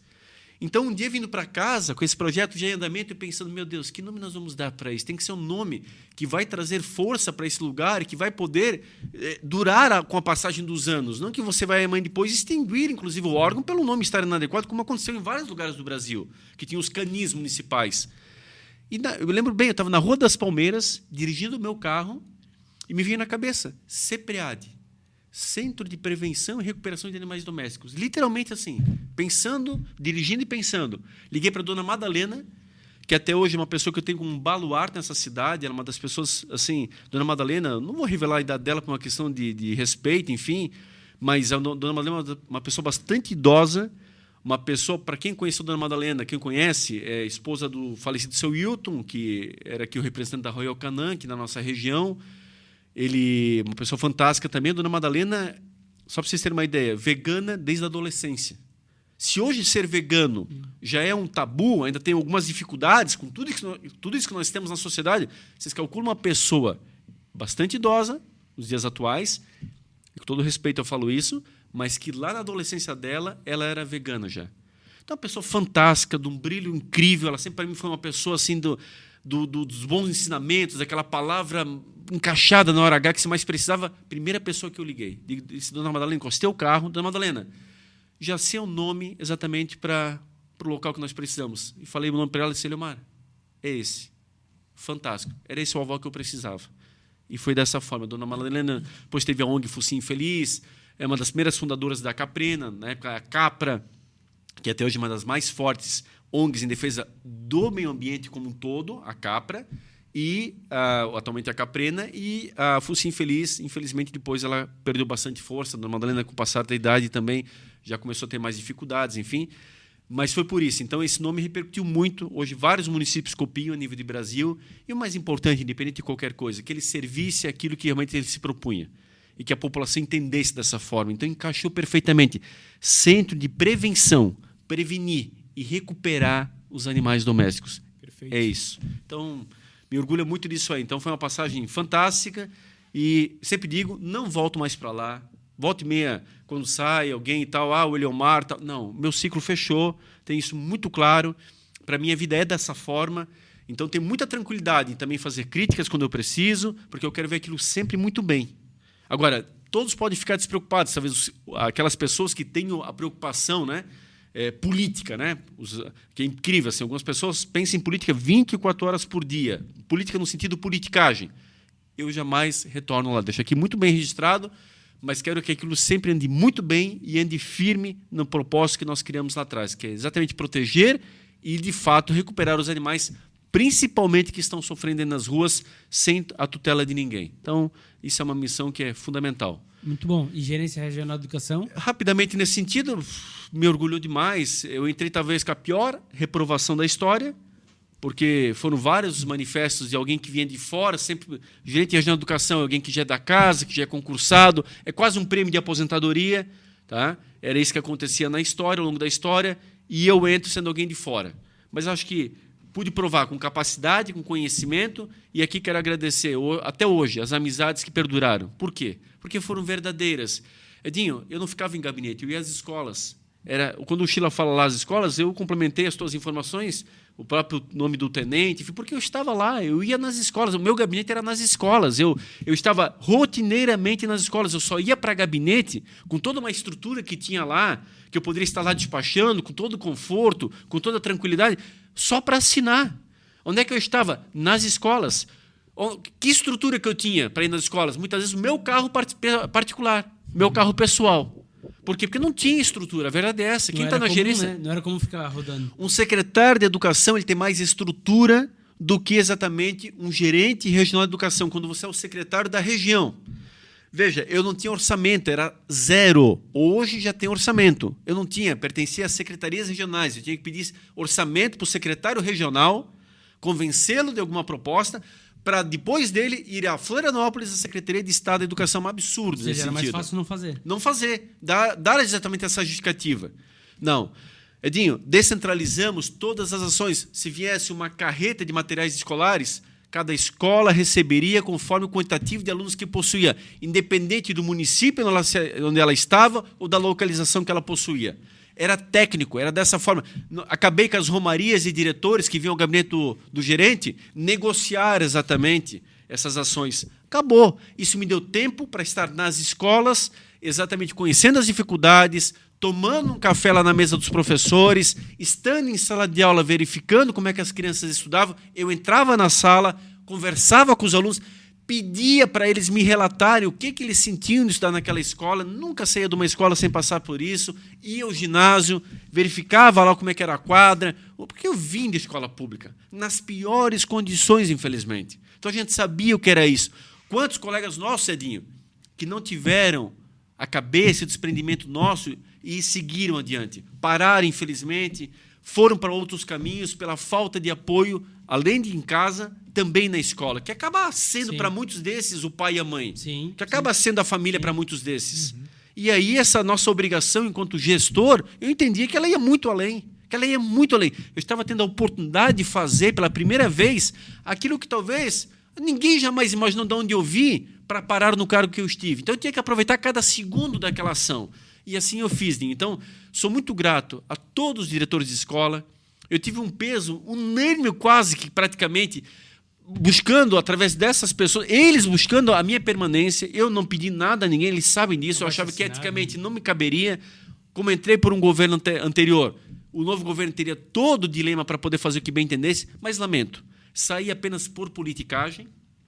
Tanto é que a função que eu ocupei, rodou por várias pessoas, não se tinha o nome certo, vários nomes não passavam na Casa Civil por falta de currículo, e a educação, mais uma vez, deu alguns passos para trás. E olha, falo com muito dó no coração, nada contra ninguém, mas eu sempre sou de torcer pelo positivo.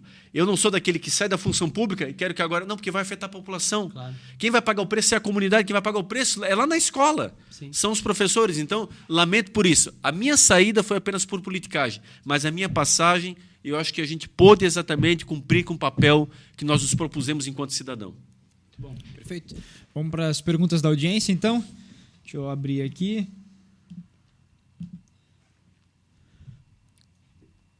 Quer responder como é que tu conheceu o Edinho, não?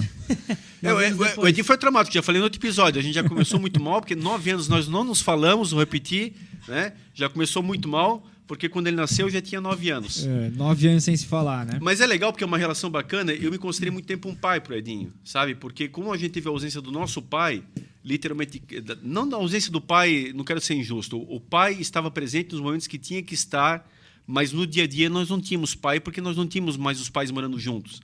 Então, eu me considero assim, eu acabei virando uma referência para o Edinho, porque todo onde eu ia, eu levava o Edinho. Eu já era mais velho, tinha 9 anos mais do que ele, então, por exemplo, ele com 4 anos, eu já estava com 13. Eu já fazia certas situações na minha vida que um menino de 13 anos se permite fazer, mas eu levava o Edinho. Então, tinha todo um cuidado. Por quê? Porque ele tinha apenas 4 anos, ele tinha 5 anos, ele não conseguia correr, ele não conseguia pular direito. Inerente a cada faixa etária, eu sempre ficava para trás no grupo para poder fazer com que ele fosse junto, para cuidar exatamente dessa situação, de tentar incluí-lo junto com a gente. Em tudo eu cuidava em todos os sentidos. Então, a gente teve uma proximidade muito grande por isso. Eu não deixava ele em casa e eu ia brincar, não. Então, eu levava o meu irmão mais novo junto. E assim sempre foi. Essa conexão da pergunta que o Edinho fez lá para mim sobre o Cafu. Ele me inseria nos meios que ele estava, respeitando a difera de idade. Em tudo, cara. Perfeito. Em tudo. Pegar nas fotos, a gente dá risada, as fotos, ele usou as minhas roupas. A formatura dele, usou a minha roupa, inclusive. Foi tudo era nessa conjuntura ali. Eu usei o discurso que tu usou na faculdade, eu lembro de Arthur Schopenhauer. Eu usei no meio do Max Tavares da 8ª série, era no mesmo ano. Sempre foi muito, cara. Albert total. Einstein e Arthur Schopenhauer. Foi, verdade. Legal. Discurso belíssimo. Muito bom aquele discurso, feito com o auxílio do tio Ivo. Muito bom. Essa foi a pergunta que o Lucas mandou, né? Um abraço, Lucas. O Lucas Lazarotto. A Jéssica Miranda mandou assim, ó, em quem você se espelha? Quem é a sua inspiração? Um abraço para a Jéssica, querida cunhada também. Cara, eu vou colocar assim, ó, sinceramente, para não dar nenhum nome, vou dar o nome do tio Ivo. Porque o que mais pegou na minha vida foi a questão pública. Pegou no sentido assim, que eu acabei enveredando para uma área da qual, para um cara que tanto estudou como eu na minha vida, e com todo respeito eu falo isso, mas assim, ó, nós temos muitas pessoas despreparadas na área pública. Muitas. Essa é a parte que eu lamento, cara. Vocês sabem, vocês exatamente no movimento contrário, vocês estão na iniciativa privada, como eu já estive e estou atualmente. Poxa, exige-se muito na iniciativa privada. Vocês sabem o quanto a meritocracia ela realmente bate. E eu lamento quantas pessoas são iludidas facilmente, quantas pessoas são eleitas com a capacidade mínima, absurdamente. Essa pessoa, eu sempre digo, a diferença de um bom líder comunitário, aquele cara que, ele é pau para toda obra, e com todo respeito eu falo isso de novo, mas assim, ele está lá, ele ajuda na festa da igreja, ele pinta a escola, ele está ali auxiliando a comunidade nos piores momentos. Show! Não necessariamente ele vai ser um bom vereador. Ele vai ter dificuldades em projetar uma lei, em entender a dinâmica de funcionamento jurídico de uma Câmara de Vereadores. Ele, na sua inocência, e não quero dizer que ele tem má índole, muito pelo contrário, mas na sua inocência, um péssimo vereador, aquele chamado macaco velho, ele vai levar um cara como esse, sem ele perceber, por um mau caminho. Ele vai acabar sendo enrolado por um cara desse com mais facilidade. Quando ele vê, ele já está no meio de uma situação da qual ele já não consegue mais sair. Ele já não consegue mais ser aquele seu Toninho da comunidade, seu Luizinho, seu Mário. Eu estou aqui jogando nomes ao alento para a comunidade entender o que eu quero falar com muita clareza. Então, isso me frustra muito. Ao mesmo tempo que o tio Ivo me envereda para a vida pública. E aí me traz essa dicotomia, ou seja, não que eu quero ser melhor do que ninguém, não, por favor, mas eu me sinto que em cada passagem eu realmente cumpri com as minhas etapas. Eu me preparei com muito esmero. E o tio Ivo me ensinou muito isso. Ele sempre foi um vereador muito preparado, um cara que eu tinha muito orgulho de vê-lo no parlamento. Não é à toa que ele foi por 2 vezes presidente da Câmara. Sempre as pessoas enxergavam no Ivo uma pessoa de muita integridade, de uma pessoa proba, uma pessoa que tinha conhecimento do que estava fazendo e eu queria ser isso. Ou seja, e ele cobrava muito. O tio Ivo cobrava demais. Ele é um cara que cobrava muito. Ele nunca abriu nenhuma oportunidade sem ter uma cobrança efetiva por trás disso. Ele, ao mesmo tempo que ele passava a mão na cabeça, te dando carinho, vinha a cobrança na sequência, te exigindo para que tu pudesse permanecer exatamente no estágio que você estava. Então, homenageando ele, homenageia todas as pessoas que contribuíram, que como eu falei, eu sempre tenho esse hábito de pegar o melhor de cada um, eu aprendo com vocês, eu vejo com vocês o que é o positivo, o que é o atual, o que vocês estão, por ser uma geração anterior à minha, vou me adaptando nesse sentido também. Então, sempre tento me espelhar nos bons exemplos. E isso, para mim, foi um bom exemplo, e é dessa forma que eu acabei enveredando para a vida pública, tudo através do tio Ivo. O meu número de vereador foi o número que ele saiu candidato, uma homenagem que ele nem tinha dimensão que isso aconteceria, ele viu no primeiro santinho impresso, quando ele viu o número que ele sempre usou, que eu quis exatamente reconhecer e homenageá-lo dessa forma. Fantástico. A segunda pergunta, qual a maior realização que você já teve? Cara, eu sou um cara muito grato na vida, eu não reclamo de nada, eu sempre acho que as coisas encaixam na hora que tem que encaixar. Poxa, são tantas, cara, eu não consigo assim... Olha, o nascimento do Mateus é uma grande realização, é meu único filho, uma dificuldade tremenda. O Mateus nasceu de 7 meses, estava pronto para talvez entrar em óbito, o prognóstico era esse. Quando nasceu o Mateus, eu não conheço o Mateus, a Tati em extrema gravidade e o Mateus da mesma forma, a princípio, quando na verdade a Tati eu vou acolhê-la, auxiliá-la a levar para a UTI, o elevador não estava funcionando, uma coisa divina de eu estar junto com o enfermeiro, senão não teria como levá-la para a UTI com urgência, da forma com que foi, e o Mateus nasceu super bem. Eu não precisaria ter ido ao Mateus. No primeiro momento eu talvez teria que ter ido ao Mateus, como me dividir naquele momento? Eu tive que, pouca gente sabe, mas esperar numa sala em separado, não pude assistir o parto e não pude estar com a família ficou na recepção geral, eu fiquei numa sala contando os minutos, os segundos sozinho, era onde eu podia ficar, enquanto uma cirurgia de risco era feita, surgindo o Mateus. E o Mateus nasceu, depois parou numa UTI ainda, mas hoje é o que nunca teve nenhum problema, é um homem, ele também é meu amigo, acabou de completar 18 anos, eu fui pai bastante jovem, e, ao mesmo tempo, é isso. Formou um núcleo. Até hoje, a Tati é minha esposa. Estamos literalmente há 20 anos juntos. Já é uma vida. Já estamos completando, daqui a 2 anos, mais tempo juntos do que nós vivemos com a nossa família. Uma coisa também diferente, né? É outra coisa que... Então, são muitas realizações, cara. Eu não me envergonho de nada. Eu sempre fiz tudo com muito caráter, com muita seriedade. Quando eu entendi que seria um homem público, eu sempre entendi que eu tinha que ter um comportamento probo em todos os sentidos. Eu nunca queria que alguém jogasse na minha cara alguma coisa. Ah, não, lá atrás, mesmo solteiro, jovem, eu já entendia que o caminho do tio Ivo eu ia dar continuidade. E, cara, eu não podia pisar na bola em nenhum momento, eu não podia fazer nada de errado. E quando eu entendo errado, não entendo ilegal. Entendo errado, coisas naturais que qualquer jovem... Cara, eu sempre fui um cara muito correto em tudo. As pessoas sabem que convivem comigo, ser chato nessa parte, de fazer tudo certinho, de fazer tudo... Acho que esse é o equilíbrio entre eu e a Tati, porque a Tati já, é mais descompromissada nesse aspecto. Se tiver que perder horário, perde. O Mateus vai nessa DNA, cara, eu me estresso muito com isso. Eu fico imaginando que os dois são totalmente contra a regra, e esse é a regra ao extremo. Mas é meio eu e a Liliane. A Liliane é assim, a Liliane é toda, não, o horário é o horário. E eu sou meio, não, deixa eu dormir mais 5 minutinhos. Então, acho que isso dá liga, cara. Os opostos que se atraem, literalmente. Então, Sheila, cada episódio eu só tenho a agradecer, cara. Cada situação, cara, tudo que aconteceu na minha vida, acho que foi no momento oportuno, não foi fácil. Tudo é conquistado até hoje, tudo literalmente, cada decisão é balizada, cada situação ela é repensada, mas ao mesmo tempo, cara, tudo que eu faço, eu tenho muito orgulho. Então, as conquistas, vou deixar no Mateus, por ser exatamente essa questão, poxa, né, literalmente sangue do sangue, e a unificação num casamento, da qual uma união que já vem aí com 20 anos, mas me orgulho da família, dos pais, dos irmãos, tudo que esteve ao meu redor, de cada passagem, me orgulho a cada conquista, com certeza. Muito bom. E pegando aí o gancho, falando da família, tu é muito apegado na mãe, né? Sobretudo o pai também muito presente, mas na mãe. O que a mãe representa para ti? A mãe representa bastante, porque a mãe literalmente que ficou com a gente, né? E, de novo, eu não quero ser injusto com o pai. O pai vai assistir o episódio, não fique chateado, mas é a pura realidade. A gente viveu com a mãe. A mãe, para nós, é o dia a dia. É aquilo que a gente sempre teve junto. É muito claro esse aspecto. Todos os momentos, o meu pai, né, nosso pai sempre foi representante comercial além de tudo. Então, mesmo quando conviveu conosco, o pai viajava a semana inteira. Todos os dias. A gente via ele no final de semana. E aí, como é que faz? Então, é a mãe, o dia a dia. É a mãe, a convivência de todos os momentos. Então, poxa, é a prioridade que eu acho que a gente tem que devolver no mesmo sentido, né? Por mais que o pai também esteja sempre no nosso foco, mas vamos ser sinceros. Se a gente deixa de falar com a mãe 2, 3 dias, a gente sente uma falta tremenda por toda aquela convivência do dia a dia. O pai já não, por toda a ausência natural da profissão e depois pela separação. Não confundam com amor, não é isso. Sim. Mas está inerente, você não para pensar. Isso já vem no instinto, exatamente por toda essa questão. Então, a mãe, ela representa tudo isso. E aí eu acho que quanto mais velhos vão ficando, ainda mais que o pai ele tem a sua companheira, né, que pode dar o subsídio para ele, que pode dar exatamente esse apoio no dia a dia, a nossa mãe vive sozinha desde a época da separação. Então, é aquela que a gente mais cuida, tem mais o cuidado. A mãe é 5 anos mais velha do que o pai, inclusive.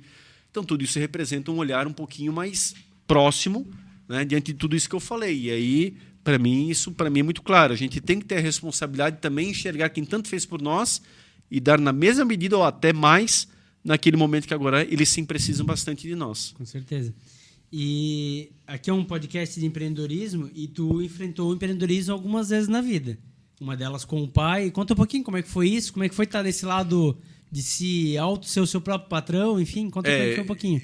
Foi momentos à parte da minha vida, porque eu sempre fui CLT, sempre cumpri horário, mas tivemos passagem nesse sentido, porque eu, vindo da iniciativa privada, uma eleição a vereador não é brincadeira, vocês sabem, eu sempre me dediquei de corpo, alma e coração, como vocês me ajudaram tanto. E a gente sempre foi muito bem votado, mas não chegamos lá. E aí, como é que é o dia seguinte? O dia seguinte eu estava basicamente fora dos meus empregos. Nenhuma empresa privada diz assim, não, vai candidato. A gente fica te aguardando aqui, te esperando e tal.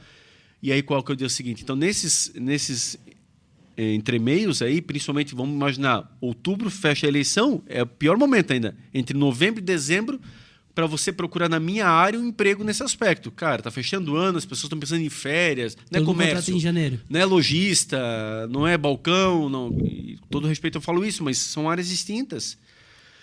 E aí vieram alguns aspectos nesse sentido. Então, cara, trabalhar com o pai não é fácil, tanto é que não demos certo. Chegou um ponto, como é que rompeu a relação do trabalho? Ao ponto do momento que começou a confundir em relação filho e pai.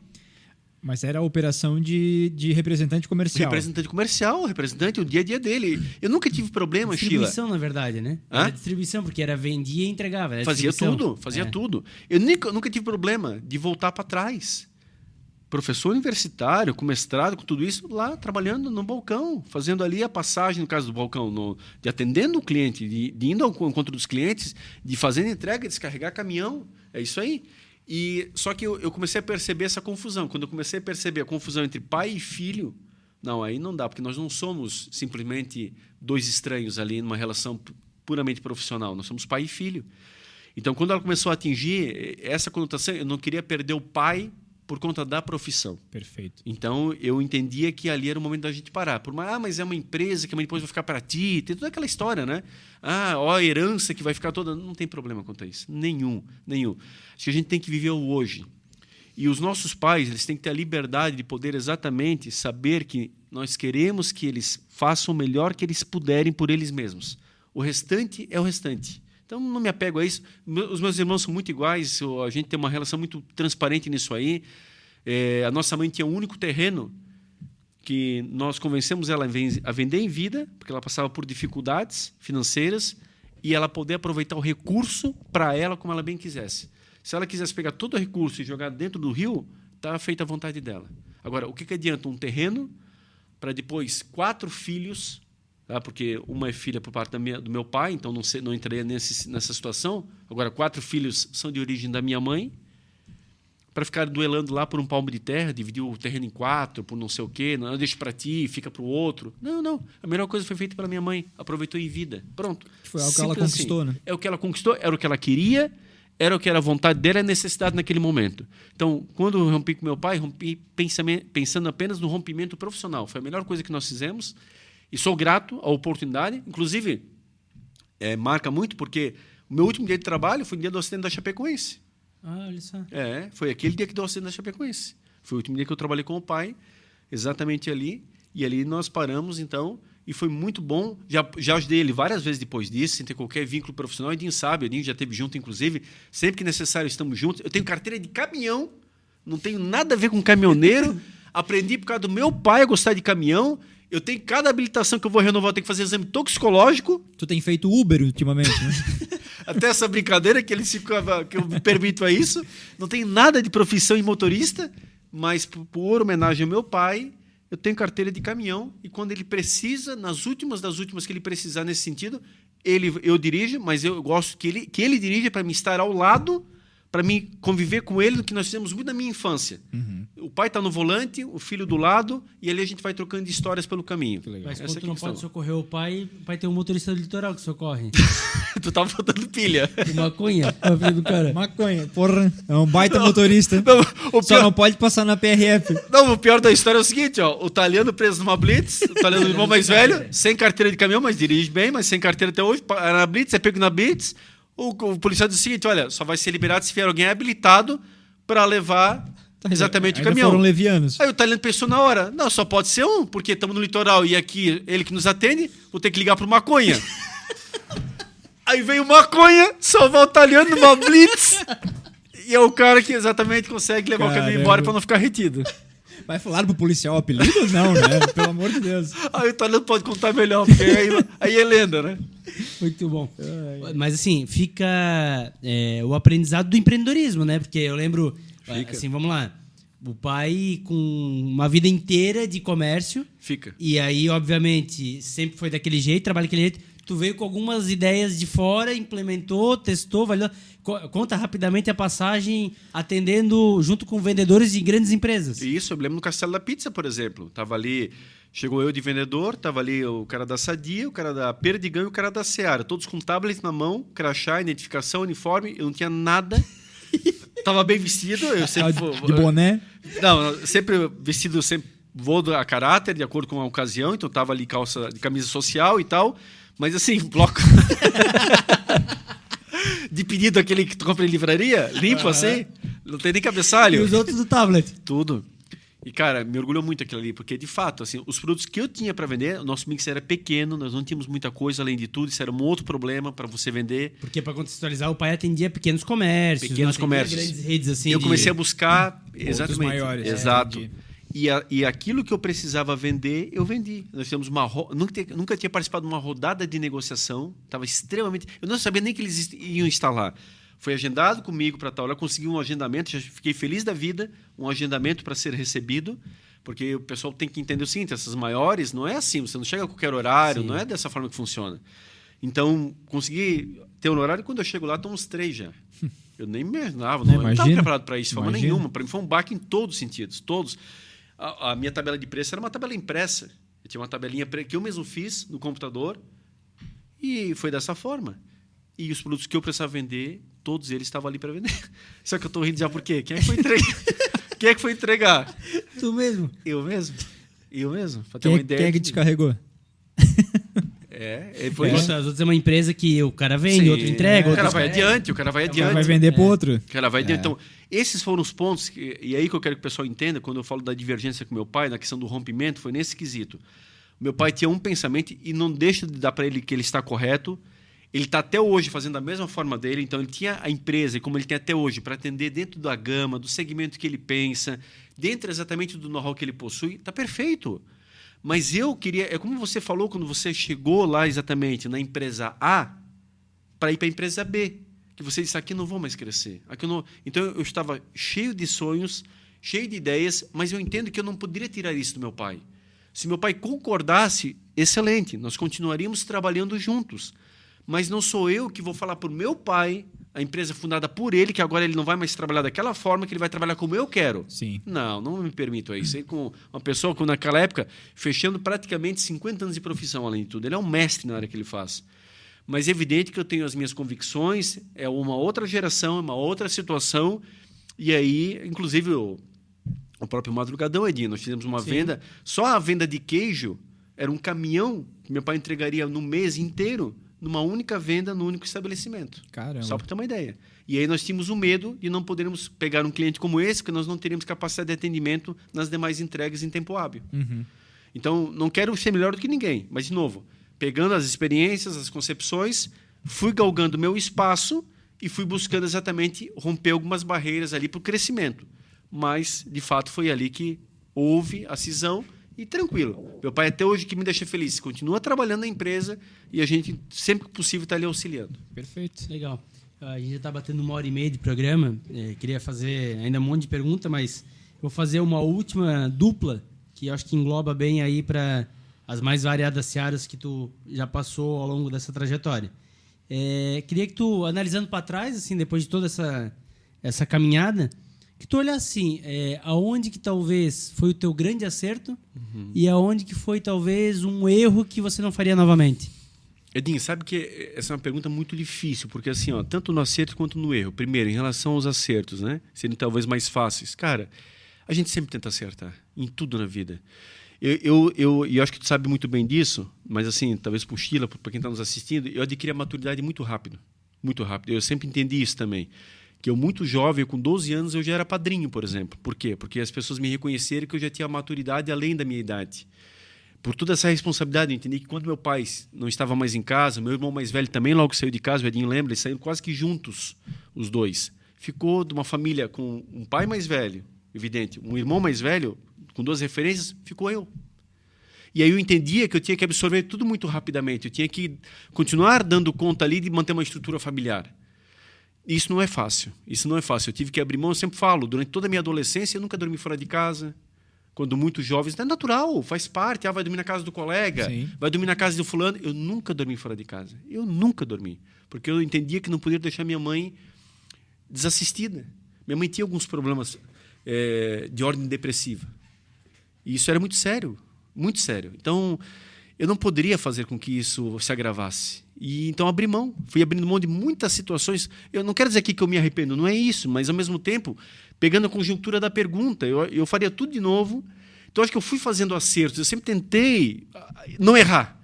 Porque eu entendia que um erro meu podia custar, talvez, alguma consequência ao próprio Edinho, nesse espelho que ele tinha comigo, em outras pessoas que depositavam confiança, o tio Ivo, e me trazer com 13 anos para trabalhar numa Câmara de Vereadores.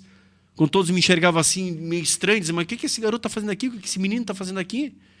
E o tio Ivo, em reuniões complexas, decisivas em prol da cidade, com grandes autoridades, eu estava ali. Às vezes a própria autoridade olhava assim e dizia, mas aquele garoto ali, Não, pode ficar tranquilo, ele é meu familiar, de minha total confiança. E não estava se falando nada obscuro, não é isso? Sim. Mas tem reuniões estratégicas. Que um corpo estranho ali não tem que estar participando. Estava eu ali. Então, cara, trabalhei num banco, na Caixa Econômica, com 15 anos. Os meus colegas não tinham roupa para vestir direito, eu ia de social. Mas por quê? Por quê? Porque meu pai enxergava que se tu está num banco, tu tens que estar bem vestido. E lá... Lá estava eu de social. E ele tá certo, no fim das contas. Hoje entra num banco para tu ver qual que é a vestimenta. Sendo um office boy, fazendo tudo que os outros faziam, não me negando a nada. Mas meu pai me vestindo daquela forma, me dando... Por isso que eu digo, meu pai não estava ausente na questão do apoio. Mas, ao mesmo tempo, a gente tinha que lutar, Sheila, a gente tinha que trabalhar, a gente tinha que fazer a própria renda, buscar... E isso tudo foi fazendo... Tu não podes errar, tens que ser bem ali, tu tens que ser bem aqui. Então, sempre uma cobrança, eu me cobro muito. Então, difícil falar de um acerto, Edinho, assim...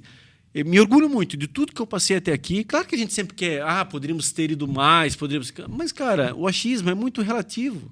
Como os erros, então agora a pergunta dos erros. Cara, eu nunca errei querendo prejudicar alguém. Eu nunca quis subir de função querendo deixar alguém de lado, pisando na cabeça de alguém. Cara, eu nunca demiti ninguém.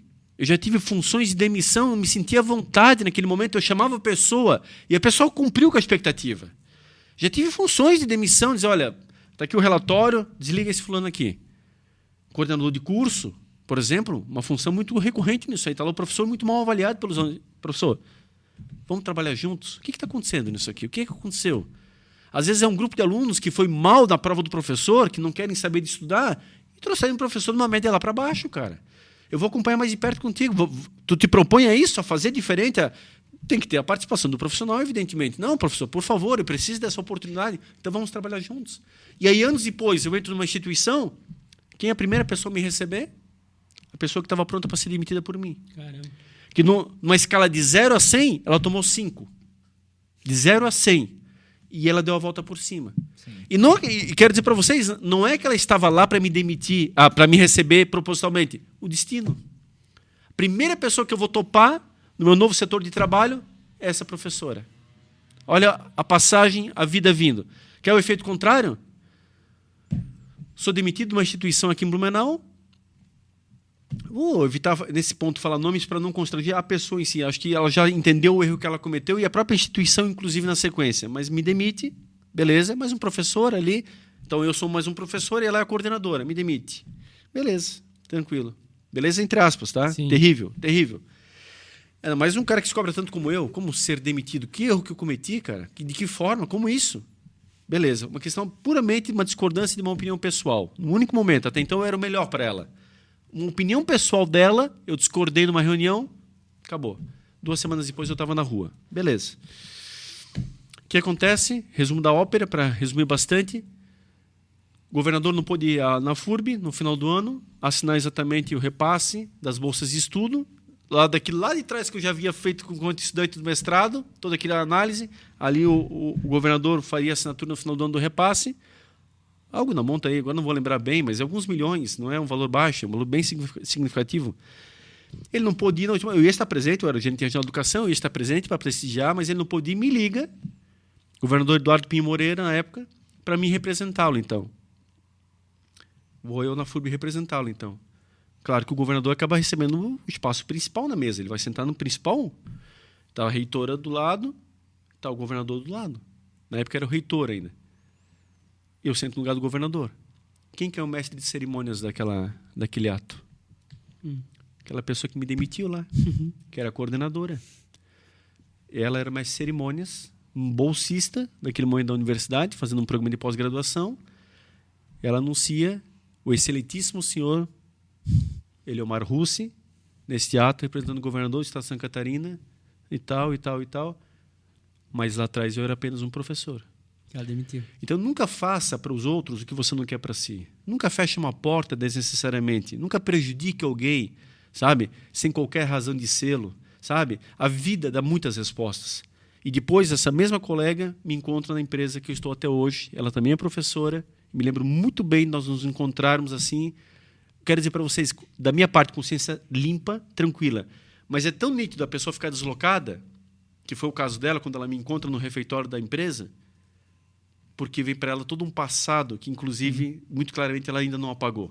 E aí, quando você, porventura, prejudica alguém, quando você, porventura, faz algo de mal para alguém, você encontra essa pessoa, você é o incomodado. Verdade. Porque você fica com aquele... Você pode mentir para quem você quiser. Para a tua memória, você jamais vai conseguir fazê-lo. Então, não que me senti feliz por isso, não. Não queria que ela... Não quero aqui mostrar que eu era o superior. Ela, não é isso, gente. Mas só quero mostrar que foi uma conotação diferente e foi. Porque, com certeza, quando ela desligou um simples professor lá atrás, ela jamais imaginou que um dia ela estaria anunciando aquele professor no lugar da maior autoridade do estado de Santa Catarina, numa cerimônia de tanta importância que beneficia tantos estudantes que aguardam ansiosamente por aquele deslocamento financeiro para quitarem as suas faturas. Então, acho que a vida nos ensina. É isso aí. Fechamos? Fechamos. Muito bom. Poderíamos ficar aqui muito tempo falando, né? O Mazinho tem uma trajetória aí, principalmente pública, muito conhecida, então são muitos temas para serem abordados, mas acho que deu para o nosso pessoal aí conhecer ainda um pouquinho mais de detalhes que talvez não estejam tão claros, e aí ele esclareceu. Também mostra por que ele faz do jeito que faz aqui o Notopo conosco. Esse é o nosso intuito, de mostrar aqui quem está fazendo, né, o Notopo, chegando hoje em 100 episódios, uma marca, né? Poucos podcasts chegam nesse número, são muito raros mesmo os podcasts que consigam chegar nesse número, e a gente chega aqui na junção de nós três. Hoje foi possível conhecer um pouquinho mais do Mazinho, então queria agradecer aos nossos patrocinadores, né, que possibilitam a gente estar aqui toda semana trazendo conteúdo, a Econova, Inteligência em Processos Químicos, @Econova Química, e também a BML Patologia, diagnósticos precisos com experiência, agilidade e confiança, @BML Patologia. É isso, Sheila. É isso aí. Agradecer você que nos acompanhou até aqui. Pedir para... Tá aqui o QR Code aparecendo na tela. Pedir para você apontar seu celular, ir lá nas nossas redes, seguir nossos canais, né? O Instagram, o Facebook, para você não perder nada do que a gente está compartilhando. E no YouTube, para você se inscrever no canal, ativar o sininho de notificações, que toda quarta-feira tem conteúdo novo saindo por lá e assim você não perde nada. Mazinho, prazer conhecer um pouco mais da tua história. A gente fica por aqui, né? E a gente se vê no próximo episódio, né, Dinho? É isso aí, Sheila. Mazinho, fechando aí com chave de ouro o episódio número 100, câmera e microfone aí para as considerações finais. Eu só quero agradecer, de fato, agradecer em especial a nossa audiência e a vocês dois. Essa parceria aqui para nós para mim, em especial, é muito importante. O No Topo é algo fantástico, a gente tem feito com muito amor e carinho e a dedicação de cada um faz a diferença. Nós somos em 3 aqui e os 3, cada um dando a sua contribuição, faz o muito que a gente precisa e isso é muito legal. Reconhecer aqui, Sheila, e agradecer por toda a contribuição nas minhas caminhadas políticas. A nossa caminhada, quem está muito próximo sempre sabe. A gente faz uma votação, muitos podem falar, nunca venceu, mas nunca fomos mal. Sempre fomos muito bem votados e graças a esses caras aqui, ó. Esses eu replico a tantos outros que são voluntários, não tem um centavo envolvido, não tem um dinheiro, não tem nada. Literalmente é na força, na raça, no peito, na paixão. Então, sou eternamente grato, serei eternamente grato, porque é dessa forma que eu entendo que a gente constrói uma sociedade melhor. Não vale tudo pelo poder. Se for para estarmos no poder, é para estarmos de forma clara, cabeça erguida, cara limpa. Agora, diferente, nem eu não tenho nenhuma intenção nesse sentido. Então, essa gratidão, faço o reconhecimento aqui. O Edinho sempre foi um mentor das minhas campanhas, sempre um cara da parte de tanto planejamento quanto de ordem financeira. E o Sheila, na questão exatamente, o que nós fizemos de live, de podcast, de filmagens, a estrutura, as histórias que nós temos para contar. Uhum. Cara, imagina contratar isso externamente, trazer alguém para fazer esse trabalho. Então, pode ter certeza, Sheila, fica registrado eternamente, faço questão de deixar aqui oficializado por isso, a gratidão muito grande. Reconheço a cada momento, a cada segundo, a cada deslocamento, a cada situação, porque é isso que me motiva, literalmente, a poder olhar para trás e dizer que, entre erros e acertos, graças a Deus, a gente sempre fez o caminho do correto, tentando, evidentemente, ir para o lado mais positivo possível, por tudo isso. Então, agradeço e por isso esse orgulho. A gente não vem aqui do nada e monta um podcast. A gente vem com uma estrutura de vida, com toda uma relação já de outras jornadas, tu bem exemplificaste também na tua entrevista, e isso realmente faz com que a gente esteja aqui. Uma base segura, muito clara daquilo que nós sempre buscamos e nós ainda vamos muito longe porque nós temos a hombridade e, evidentemente, o caráter de um para com o outro. A partir do momento que nós perdermos isso, a gente realmente começa a perder o projeto. E eu sempre digo, por toda a violência que tem aí fora, encerro com essa minha colocação, inclusive, tu pode perder a tua vida, a pessoa pode vir ali te assassinar, infelizmente, a gente nunca sabe quando isso vai acontecer e tomara a Deus que não aconteça, mas acontece sempre, todos os dias a gente tem notícias negativas nesse aspecto. Agora, o teu caráter, a tua hombridade, a tua honestidade, tu vai morrer e tu leva junto com ela. Tu perde quando tu quiseres e aí, infelizmente, ninguém mais te controla. Foi você que tomou essa decisão e não é o que eu jamais quero fazer, inclusive em homenagem aos meus pais, a todas as pessoas que sempre me auxiliaram e me cercaram, que elas possam sempre olhar, independente de onde o Mazinho esteja, e dizer, poxa, eu tenho orgulho porque eu estive junto, eu contribuí, eu fiz a minha parte e ele é uma pessoa que me representa. Agora, do contrário, o poder pelo poder, graças a Deus, é uma mosca que não me move. Obrigado, gente, de coração, e estamos juntos em todos os sentidos aí. Um abraço especial a todos. Muito bom.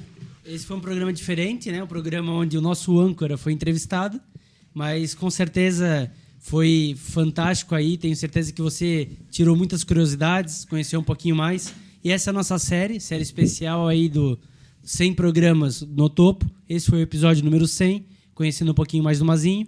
Episódio anterior, conhecemos um pouco mais do Chilavé. É isso aí. Né? E o próximo episódio conheceremos um pouco mais desse que vos fala. Do Dinho. Do Edinho. Até o próximo programa. Estejamos juntos, estejamos sempre no topo. Até.